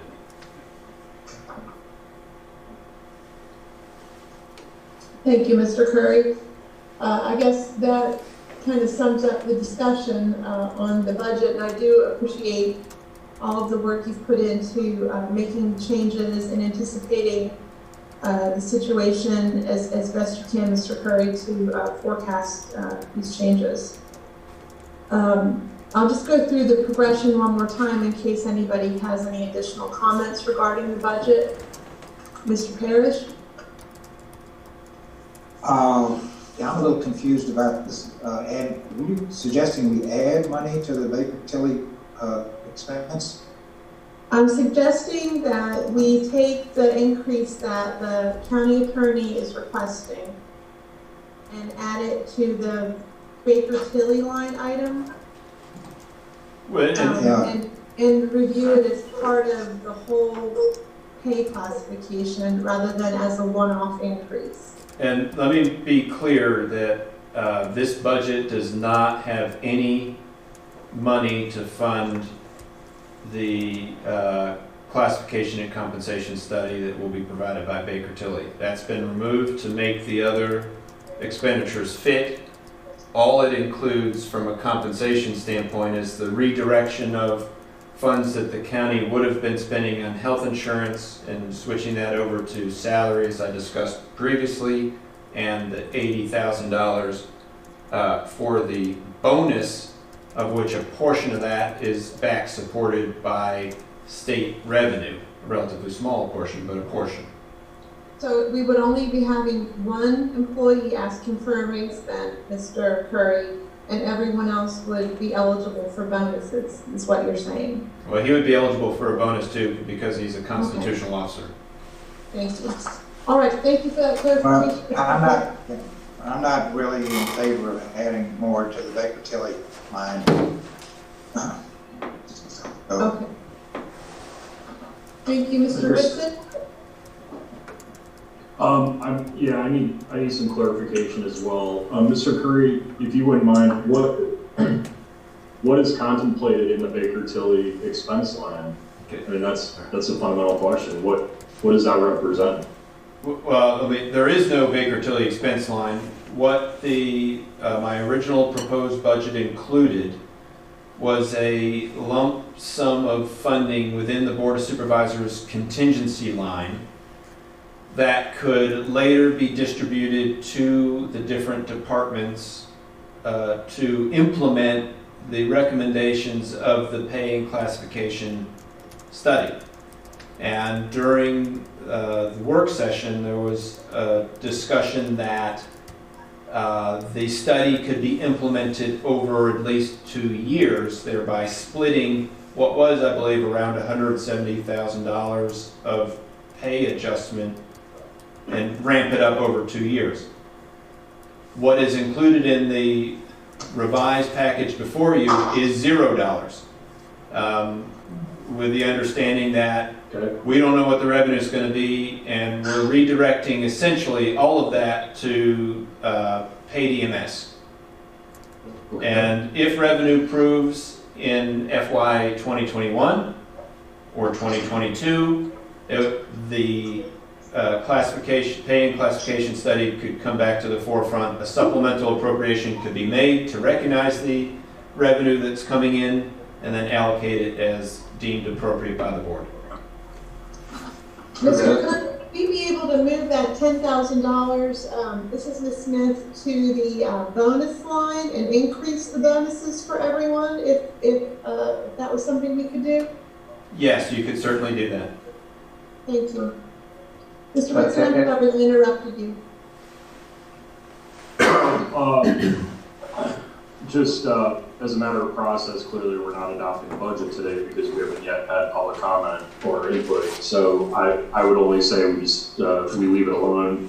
I recognize this meeting, the premise of this meeting was for further discussion of the budget. Clearly, events have stood in the way a bit of a detailed discussion here on the budget. We focus primarily on emergency matters.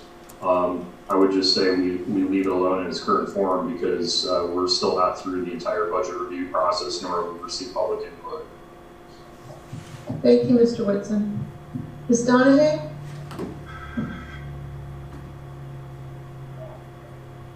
Hold on. Okay. Thank you. I concur with leaving what we have here at the moment until we get into the public comment, but am I understanding correctly that part of what we're doing right now is deciding what particular areas we want to focus on in the public comment? Well, the budget in its entirety and the tax rates needed to support it and at levels which you could levy need to be shared with the public so they know what they're commenting on when they come to you during a public hearing. And so if, for example, the board proposed a budget that cut expenditures by $3 million, eliminated many services, the public may come to you with certain comments. If the board increased funding by $3 million, an entirely different group of people may come to you and say they don't want their taxes raised by many, many cents on the dollar. So what is provided to the public to gather their input is important, and it has to be balanced. And so what is presented in board docs is a balanced budget that the board can use to solicit input from the public. After you solicit that input, you will continue to massage the document and at some point adopt the budget. Thank you. I don't have any other comments. Thank you, Ms. Donahue. Mr. Frazier? Yeah, I think what we're really trying to do is figure out what we're going to be advertising. Correct. Right. So that was kind of the premise of what led my input is that we need to advertise something. We need to get it in front of the public, and I think that we all need to share the same burden. Right now, I've been trying to read stuff coming out of Richmond, and right now, the indicators are that the 3% raises are in jeopardy because of revenue shortfall, or rather projected revenue shortfall. Yeah, there is additional set of raises for 2022 that are also revenue tested. So there's a long journey between here and there. Thank you, That is why I made the comments that I did, that I think we need to massage it right now before we advertise it. Well, did you want to make a motion to that effect, Mr. Frazier? Well, I would. I think if we advertise the budget as presented with no tax increase and with the $10,000 moved to the general fund from the category 1103. All right, and did you want to do the tax increase that we would advertise for the public hearing as part of the same motion, or should we do that separate? It could be either. Let's go ahead and navigate through this item then. I have a motion. Do I have a second?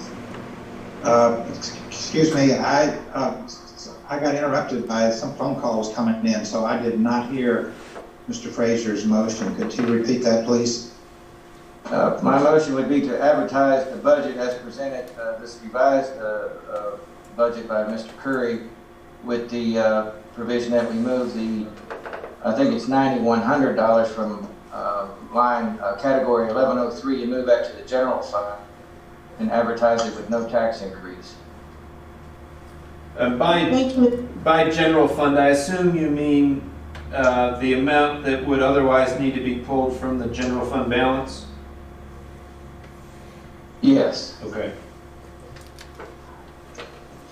So 1103, I don't have that in front of me. That's the county attorney's budget that the county attorney has requested increase from $45,000 supplement to $55,000 supplement. However, the amount that was budgeted in 2020 was a little bit off, so it's $9,100, I think, as Mr. Frazier stated. So we have a motion. I hope we're all clear on the motion. Do I have a second?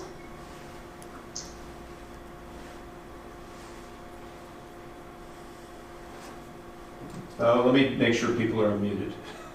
Thank you, Gary. So my statement was that we have a motion, this is Chair Smith, and I'm wondering, we have a motion on the table in regards to how to advertise the budget. Do we have a second? And everybody is unmuted at the time.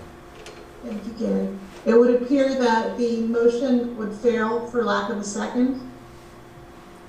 So do I have a motion as to how we should advertise this budget, please? I'll make a motion we advertise it as presented. Do I have a second? I'll second that. This is Kier Whitson. Thank you, Mr. Whitson. For discussion, please. All right, so we have a motion by Mr. Parrish and a second by Mr. Whitson to advertise the budget as presented by Mr. Curry in the packet today. And I'll just move through the succession for additional comments. Mr. Frazier? For additional comments, well, I made the motion to reduce the budget by $9,100 and it failed, so that's where I'm at. Thank you, Mr. Frazier. Ms. Donahue? I am fine with moving forward with it as is, with the understanding that we're going to have public comment, and I will definitely be taking feedback from everyone in my district to see if they have any concerns. Thank you, Ms. Donahue. Mr. Whitson? Thank you very much. 2 points. First, I believe that the motion of Mr. Frazier that didn't receive a second combined the tax rates advertised as well as moving the pay increase in the county attorney section of the proposed budget into a general fund category.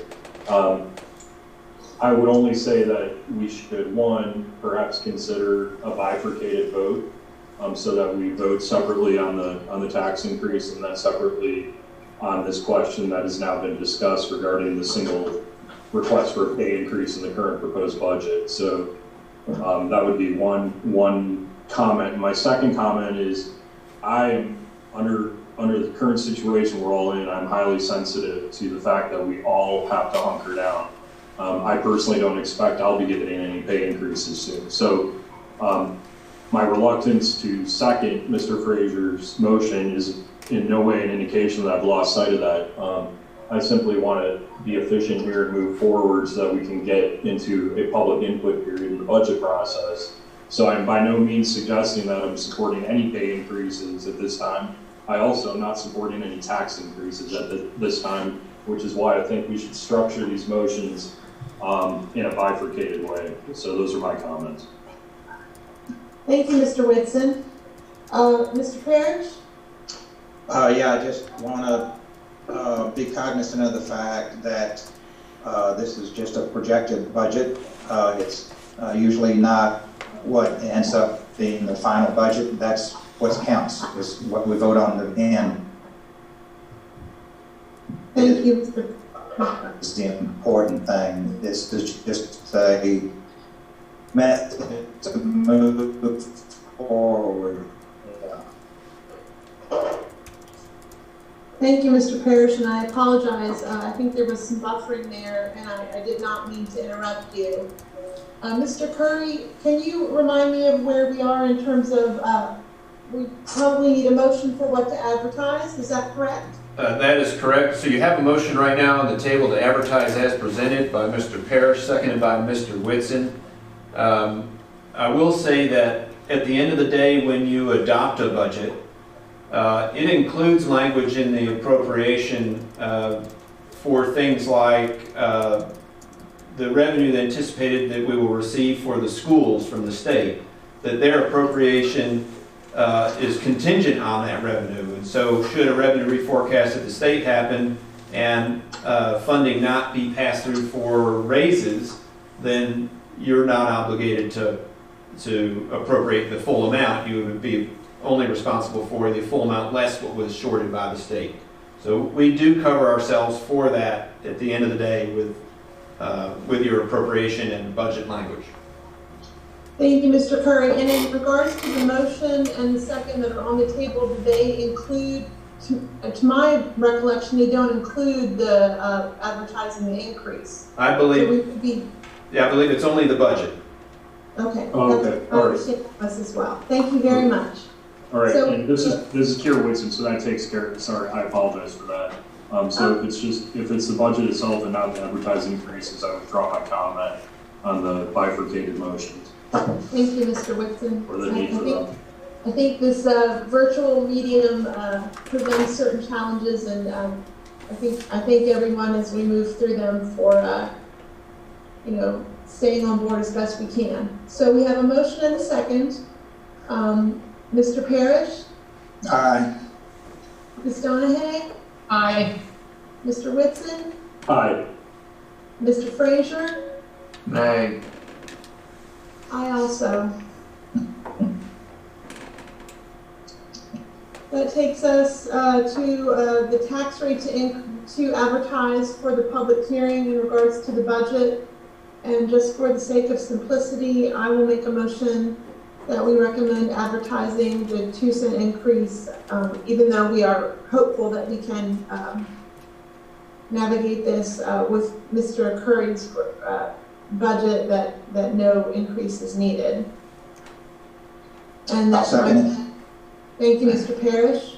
And I want to clarify that the remainder of the tax rates as listed in the table for fire levy, real estate, personal property tax, fire levy, personal property tax, and motor vehicle license tax would all be advertised level. Thank you, Mr. Curry, for that clarification. So in regards to the motion made by myself and the second by Mr. Parrish to advertise a 2-cent increase to the general fund tax rate, I'll take a roll call vote. Mr. Frazier? Nay. Ms. Donahue? Aye. Mr. Whitson? Nay. Mr. Parrish? Aye. And I also. Motion carries. That takes us to the next item. Is there any housekeeping we need to do on this item, Mr. Curry?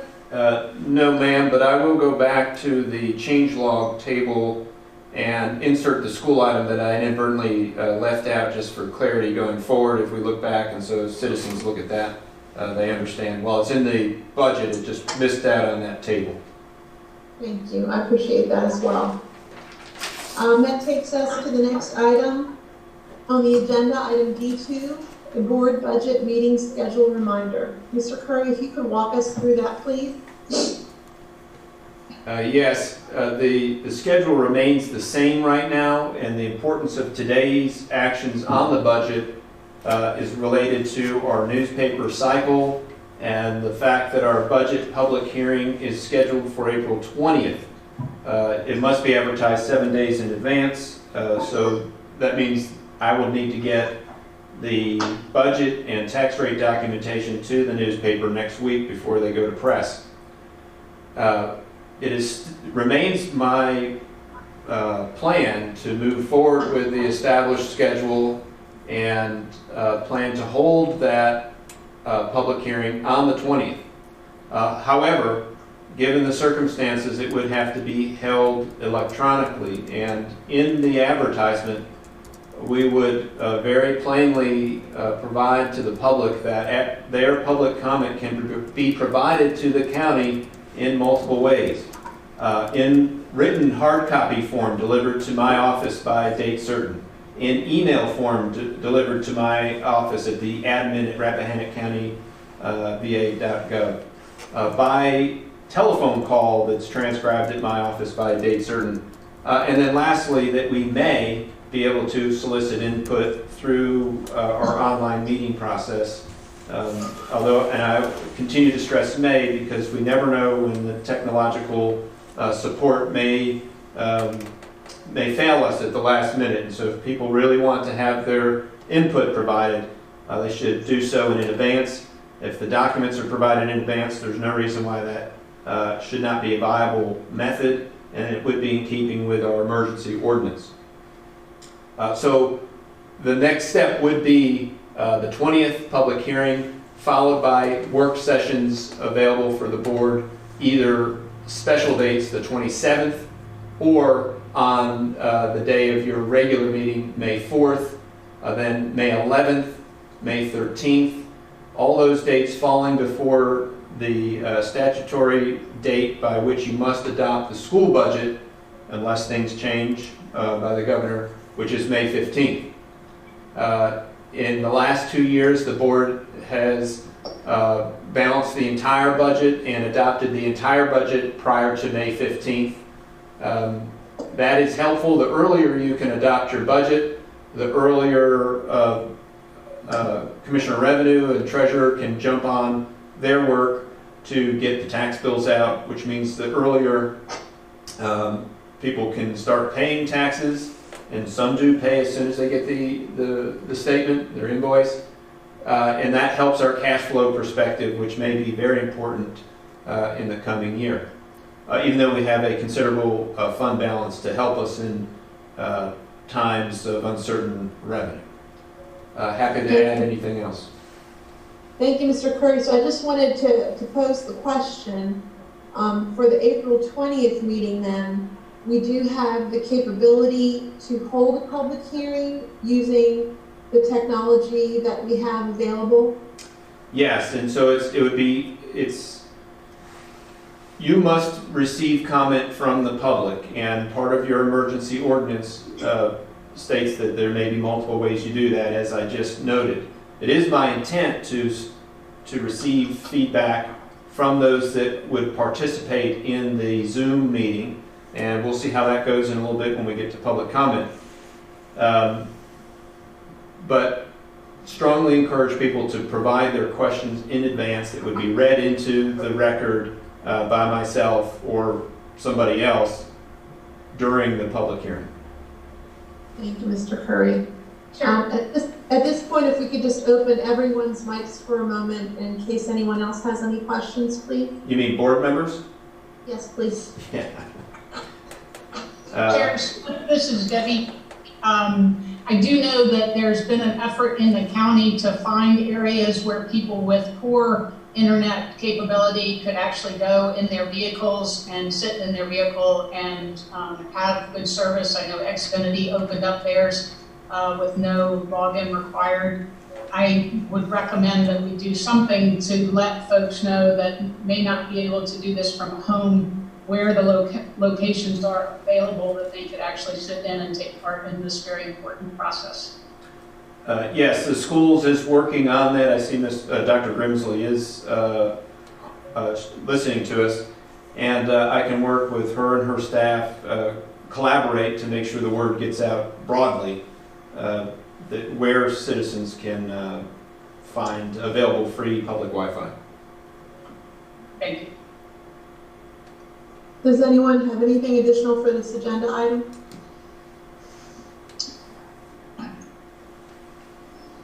All right. Well, thank you. That'll take us to item E1, other business. Defer public hearing of special exception 20-02-1, Miller more than one dwelling on a water parcel. I would just say that this, if no one minds me queuing up this discussion. Actually, Mr. Curry, if you could just do a quick introduction, and then I would like to speak because this pertains to my district. Yes, ma'am. This public hearing, the public hearing identified, was advertised in the newspaper. Adjacent property holders were provided notice, as all required by our local ordinance and the Code of Virginia. However, April 6th regular board meeting is planned to be electronic only, pursuant to your emergency ordinance. And as I read earlier in the meeting, the definition of essential business is included in that emergency ordinance. I guess I could read that right now as a refresher, that it is essential business is defined as those items without the passage of which the public interest would be irrevocably harmed. Reviewing that language with Mr. Goff, who I should have noted had to step away to prepare for online court proceedings, we were challenged to come to the conclusion that a land use matter such as this would rise to that level of essential business. And that's all I can offer at this time. This item is included to recognize that fact and essentially delay the matter to a later time when we are able to take business with a physical quorum. Thank you, Mr. Curry. I just wanted to say, with this being in Piedmont District, this is a special exception that would provide a way to have employment for people in a time where work may be very hard to find. I think if we have means to conduct the public hearing, that we should certainly consider doing so. We've already had it advertised for Monday, so money has been spent. And I would just request a formal opinion from the county attorney as to whether or not we can undertake this on Monday. And if his opinion is that we can move it forward on Monday, that we do. And I would just turn to the other members of the board for discussion, input at this. Actually, I'll go ahead and put that in the form of a motion at this time and ask for a second, and then we can have further discussion on this point. Mr. Chair, perhaps it would be, if there's a majority of the board that would like to consider this essential business, your motion could state that you considered essential business and that the public hearing go forward on April 6th, unless the county attorney issues opinion that that is not appropriate with the emergency ordinance. I appreciate that. Thank you, Mr. Curry, for helping me with those words, and that would be my motion. Do I have a second? I'll second that. Thank you, Mr. Parrish. So I'm going to move down the table for a vote. Mr. Parrish? Aye. Mr. Whitson? Aye. Ms. Donahue, Aye. and Mr. Frazier. Aye. Thank you. I also. All right, so that takes us to the next agenda item, item E2, solid waste management operation discussion and decision. With Mr. Curry, if you could tee that up for us, please. If I could just have 1 second to make sure I'm documenting that motion appropriately. Thank you. Thank you for both being scribe and operator today.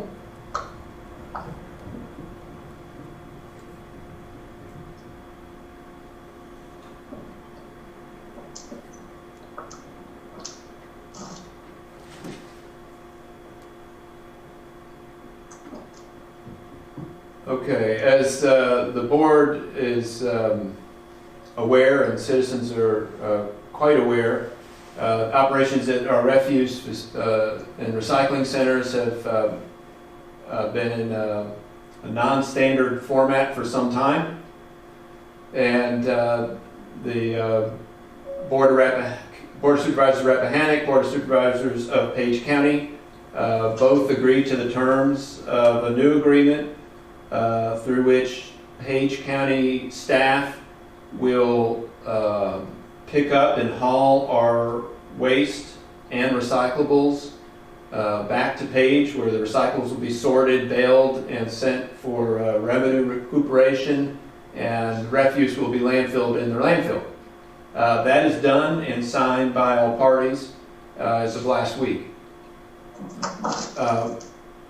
In order to make use of that contract, the county needs to move forward with purchasing certain equipment for the sites, to include waste compactors and containers for compacted trash, containers for recyclables, containers for metal, containers for bulky, etc. Some time ago, in anticipation of the agreement being finalized, I solicited, put out to bid those items, compactors and containers, and received a few different bids, and there's a bid tabulation attached to the agenda that I'll bring up here. We received 3 bids. BWE, Baker's Waste Equipment, is the apparent low bidder for the items that were bid in the quantities that were bid. I have discussed the equipment and containers with some of the citizens who came forward to volunteer to work with me on these matters, and have not exactly nailed down precisely all that is needed, and I believe that we may want to buy one extra of the items. And that's why you'll see on this sheet the total of all items for BWE is $215,970, which is approximately, I think, the number that I shared with the board as we were working through negotiations. In addition to buying equipment, there will be work needed to be done at the refuse and recycling centers to include removal of the existing pits or repurposing of those pits, installation of new electrical services, and then some site work for realigning drives and whatnot. Those matters are under discussion by myself and some of those citizens as well, and Page County staff is helping with that. It's my recommendation at this point that the board allow this to move forward by taking a couple actions. One of those is to provide a supplemental appropriation from your fund balance, your savings, to provide funding to pay for the equipment and for the preliminary site work that needs to be done, of which there may need to be additional investment there. That is summarized on this form, and it can be confusing, so let me walk through it. There is already in your capital fund an undesignated amount of money of $123,250 for general fund projects. It was originally contemplated to go towards work along Gay Street, but that has been slowed by the pace of the building study after all of the refuse matters came to light. The order of precedence came up. So this form would suggest that you would reallocate that those capital dollars from the general fund holding account to a new capital line for a refuse upgrade, as well as appropriate $156,750 from your fund balance to make a total available budget at this time of $280,000. Let me step back and show that breakdown would be $230,000 for equipment and $50,000 for site work. And that's a very rough estimate right now for site work. In meeting with the citizens who are assisting me, we haven't completely nailed down the compactors that we should be looking at, and we're working through life cycle cost analysis right now to make sure we're not buying the cheapest today, but is the most expensive over a 10-year period with maintenance and whatnot.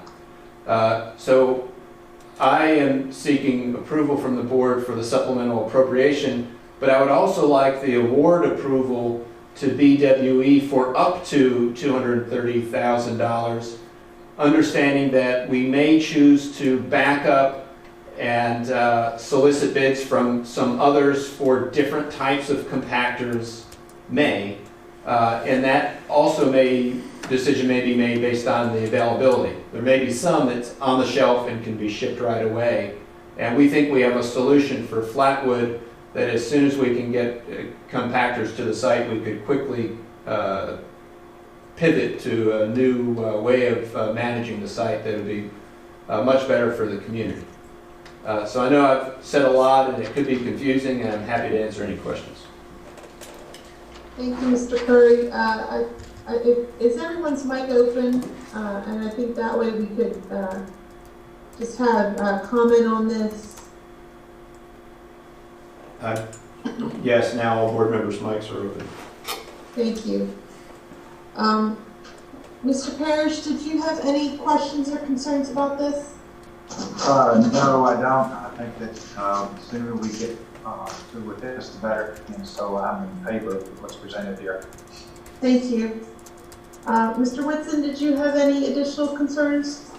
I think my only question departs a little bit from the figures presented, and it really goes to a qualitative question. And Mr. Curry, obviously this is going to be a big upfront capital expenditure. I know I've communicated with many members in the community to note that our operating expenses are expected to decrease on an annual basis to the tune of at least $200,000 a year.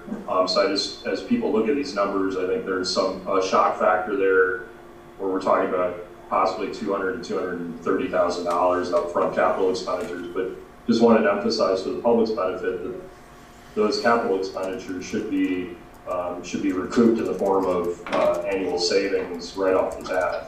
But my question to you is, because we are very soon making a commitment to purchasing significant assets from a single vendor, I just want to make sure you have a chance to explain to all of us on the board that you've conducted sufficient due diligence with respect to the reliability and reputation of Baker's waste equipment.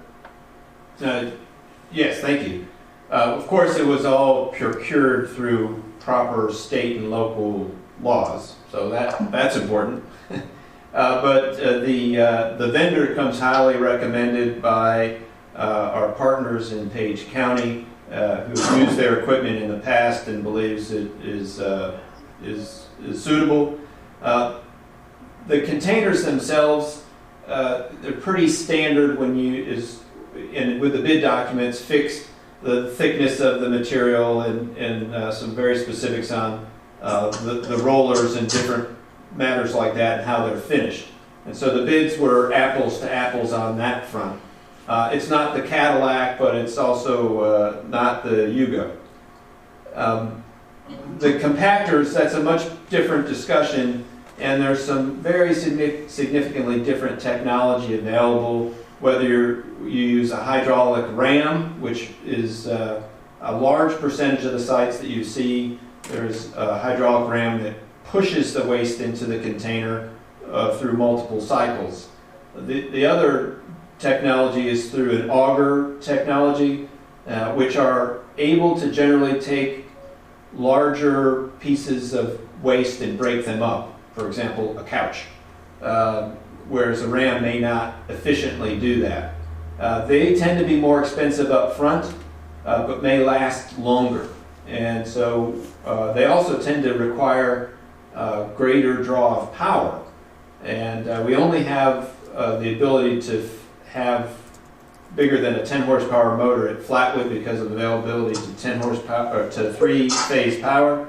I'm sorry for being so technical. Whereas Amosville is well off the beaten path and does not have 3-phase power, so we're somewhat limited. So we're working through those details now, and which is why I asked for the authority to award up to, knowing that we may only buy the containers from BWE or the containers in a couple compactors and then pivot over to different type if we can buy them for Flatwood where we have 3-phase power. Ron Fraser here. Could I ask a question? Yes, sir. Did Mr. Curry, did you have the opportunity to at least analyze or consider a phase converter at Amosville? Yes. Everything that I have reviewed indicates that a phase converter is problematic and will be more trouble than it's worth. The unit that is specified for Amosville is actually has a 3-phase 10 horsepower motor, but it uses a variable frequency drive to make it work with single phase. You can only use a VFD up to about a 10 horsepower motor. Right.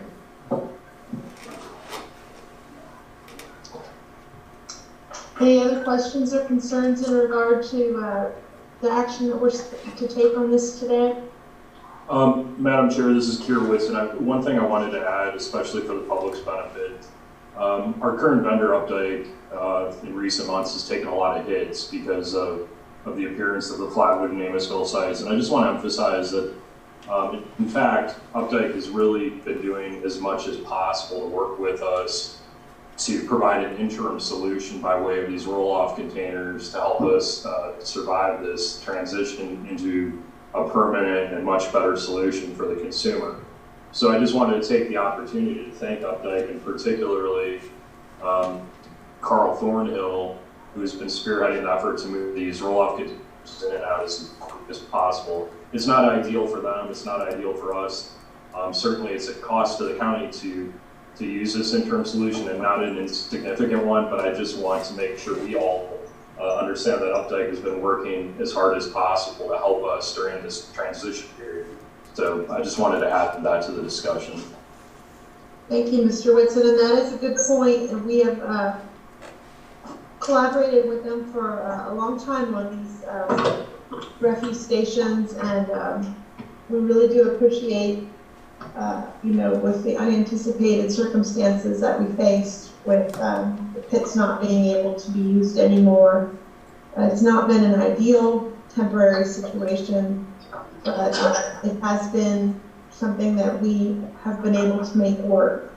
And they have been responsive when we have had issues, and I do also very much appreciate Updike's role as we move forward with these changes. If there's no further discussion, do I have a motion in regards to these actions today? Chair Smith, can I make one point or one clarification? Yes, please go ahead. When Mr. Curry mentioned this isn't a Cadillac, but it's not a Yugo, and lifespan of what we are purchasing, I think it would be beneficial to clarify to the citizens what we're expecting, so that they're not surprised in 10 years or whatever when this comes up again. Thank you, Ms. Stein. And Mr. Curry, could you give us a little background on that? Yeah, we believe that containers will last a considerable amount of time, should be 20 years. it's the compactors that we are really focusing on to make sure we are blending the appropriate amount of capital with expectation of life. Hydraulic ram compactors do tend to take more maintenance relatively than an auger, and we're trying to put some numbers to that to make sure we're making a prudent decision. With the containers, there's not a lot of option. There are some different bottom shapes that may help, but with proper use and maintenance, they should be fine. Thank you. All right, if there's no additional discussion, is there a motion in regards to these actions we need to take today? Madam Chair, this is Keir Whitson. I'll make the motion that we approve supplemental appropriations to fund the purchase of refuse equipment and site improvements, and the supplemental appropriation come from a capital fund transfer to general fund balance as described by Mr. Curry, and in addition that we award the purchase of necessary refuse and recycling equipment as outlined by Mr. Curry to Baker's Waste Equipment Inc. in the amount of $230,000. And just to clarify, up to 230, but depending on what we actually purchase from? I'll revise that. I apologize. Up to $230,000. All right, that sounds like we have a motion. Do we have a second? Second. Go ahead. I should. I'm eager to fix the problem. I do want to clarify, sorry this is Gary, that I have looked at your supplemental appropriations to date, and I do want to show that to you that we do have capacity even after doing this relative to the 1% that would trigger a public hearing. So I just want to make sure clear that we did look at that and you are okay with that. Very good. Thank you, Ben. I believe we have a motion by Mr. Whitson and a second by Ms. Donahue. So, Mr. Parrish, how do you vote? Aye. Mr. Whitson? Aye. Ms. Donahue? Aye. And Mr. Frazier? Aye. And I also. That takes us to the last item on the agenda, the public comment period. It's a little bit different today on this electronic platform. Normally, we would ask that folks identify themselves and the district that they're from. And at this point, I'll turn the public comment over to Mr. Curry, since he has the reins today. Thank you. We did include in the public comment item on board docs, as I'm displaying on the screen, and we're trying to push this out also as we send the agenda out to our regular distribution list. The methods through which citizens or others can comment, and you can see what was provided for this meeting: email, phone, and this Zoom live stream May. I did not receive any emails or phone calls, or phone messages for that. So we can attempt to move to a Zoom process, and each person who is participating should have an opportunity to raise their hand within the Zoom platform. If you do raise your hand, I will be able to see it on my participant list. I can recognize you and unmute your mic, and then you will have an opportunity to speak. Thank you. And for people that wish to raise their hand, it's in the upper right hand of everyone's screen, I believe, where the three dots are, and it says more underneath. That's where you should be able to find the raise your hand options.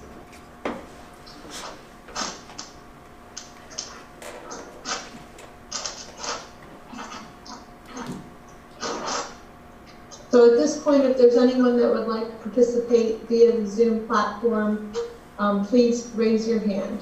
I have and of course I'm limited by the device name that is provided, so I have a Woodworth's iPad, and I'm going to unmute your mic. This is Page. For those that don't know my first name, Page Green, Jackson District. My comment is, I think it is very poor taste to advertise a tax increase when people are out of jobs and may not be able to afford their real estate tax. I also think it's in very poor taste that the county attorney, despite all his issues, is even shown to have a cost increase, a pay increase, when he's the highest, including Commonwealth attorney, is the highest paid employee in the county. I just think that is terrible. And I don't know whether you stand on reducing it or not. Ask that. His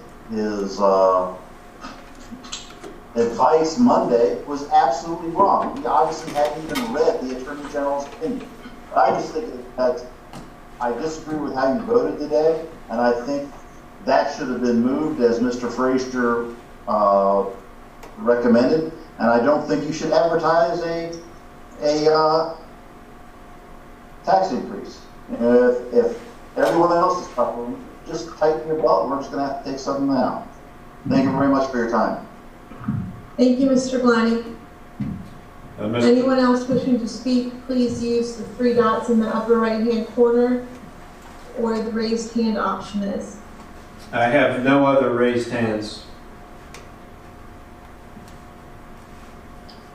Thank you. All right, that leads us to the last agenda item, the item to adjourn. Do I have a motion to adjourn? Let me make sure everybody's unmuted. Thank you. Well, I have a question before we do that. Are we anticipating canceling any of the upcoming meetings as identified on our budget meeting schedule? Thank you, sir. That's an excellent point. You do have a meeting scheduled tomorrow, and it would be my recommendation that you cancel that, having made it through all the business today. And then your regular meeting is scheduled for Monday, and as discussed earlier, you do have business to manage on that, including approving the AP and holding the public hearing. And I'll have to update that document when I return to the office. Well, thank you for that clarification. I think that we should, I'll make that motion, I guess, to cancel the Friday morning meeting. Okay, I think if we're going to do that, we need to make it a two-part motion, Mr. Frazier, to amend the agenda, to add this agenda item for cancellation of tomorrow's meeting, and then also within the same motion to actually cancel that meeting. I think for housekeeping, you're probably correct, so I'll do that. I'll first make the motion to amend the agenda to discuss or change the budget meeting schedule. I'll second that. Alrighty. Mr. Parrish? Yeah, I'll second. Thank you. Mr. Frazier, would you care to vote on that motion? Yes. Thank you. Ms. Donahue? Aye. Mr. Whitson? Hold on. Okay. Hey, I apologize. For some reason, I just got kicked out of the meeting. Before I say anything, I need to get about what's happened in the last maybe 45 seconds. Could you recap the motion, please, Mr. Curry? Yes. There's a discussion as to whether the meeting previously noticed and scheduled for tomorrow morning needs to happen. In order to discuss that, there's a motion to add to the agenda revision of the budget meeting schedule by Mr. Frazier, seconded by Mr. Parrish, which you're now voting on. It is your turn. I'll vote aye. Thank you. Thank you. I believe we were at Mr. Parrish. Aye. And I also. Did I get everybody, Gary? I don't believe I heard from Ms. Donahue. Ms. Donahue. Aye. Thank you. So that takes to the amending the agenda, and so we need a motion to cancel if I'm correct. I'll make that motion now to cancel the Friday morning meeting. Very good. Friday, April 3rd, I'm sorry. Thank you, Mr. Frazier. Do I have a second? Second. Thank you, Ms. Donahue. Mr. Frazier? Aye. Ms. Donahue? Aye. Mr. Whitson? Aye. And Mr. Parrish? Aye. And I also. So that's the motion to cancel tomorrow morning's meeting has carried. And with that, I believe that concludes all of our business. We have a meeting scheduled for Monday, and I would entertain a motion to adjourn. Madam Chair, this is Keir Whitson. Just a reminder to mention what we're going to be doing tomorrow morning instead of that budget-related meeting. I thought you would want to take that up quickly for the public's benefit. Yes, so tomorrow morning at 10 a.m., there's a briefing scheduled at the courthouse, and the briefing will include me, our sheriff, Kevin Williams, our emergency manager, and Mr. Curry, our county administrator. So it will be a streamed briefing, and we'll have more comment tomorrow and additional briefings to be scheduled as needed after tomorrow's run. Where will that be streamed? Sorry, this is Debbie. I believe, and correct me if there's other platforms, Mr. Curry, but I believe the Rappahannock News is picking it up, and there should be additional information on that in this week's edition as well. Yeah, that is true, and Mr. Christopher is in the room with me videoing for his live stream today as part of the press, and he gave me a thumbs up that he will be engaged tomorrow morning for that event. Very good. All right, if no one has anything else to add, I would entertain a motion to adjourn. So moved. And thank you, Ms. Donahue. And a second? Second. Thank you, Mr. Parrish. Mr. Frazier? Aye. Ms. Donahue? Aye. Mr. Whitson? Stand by. Okay. Aye. And Mr. Parrish? Aye. And I also. Thank you all. Thank you. Here. Bye. See y'all later. Aye.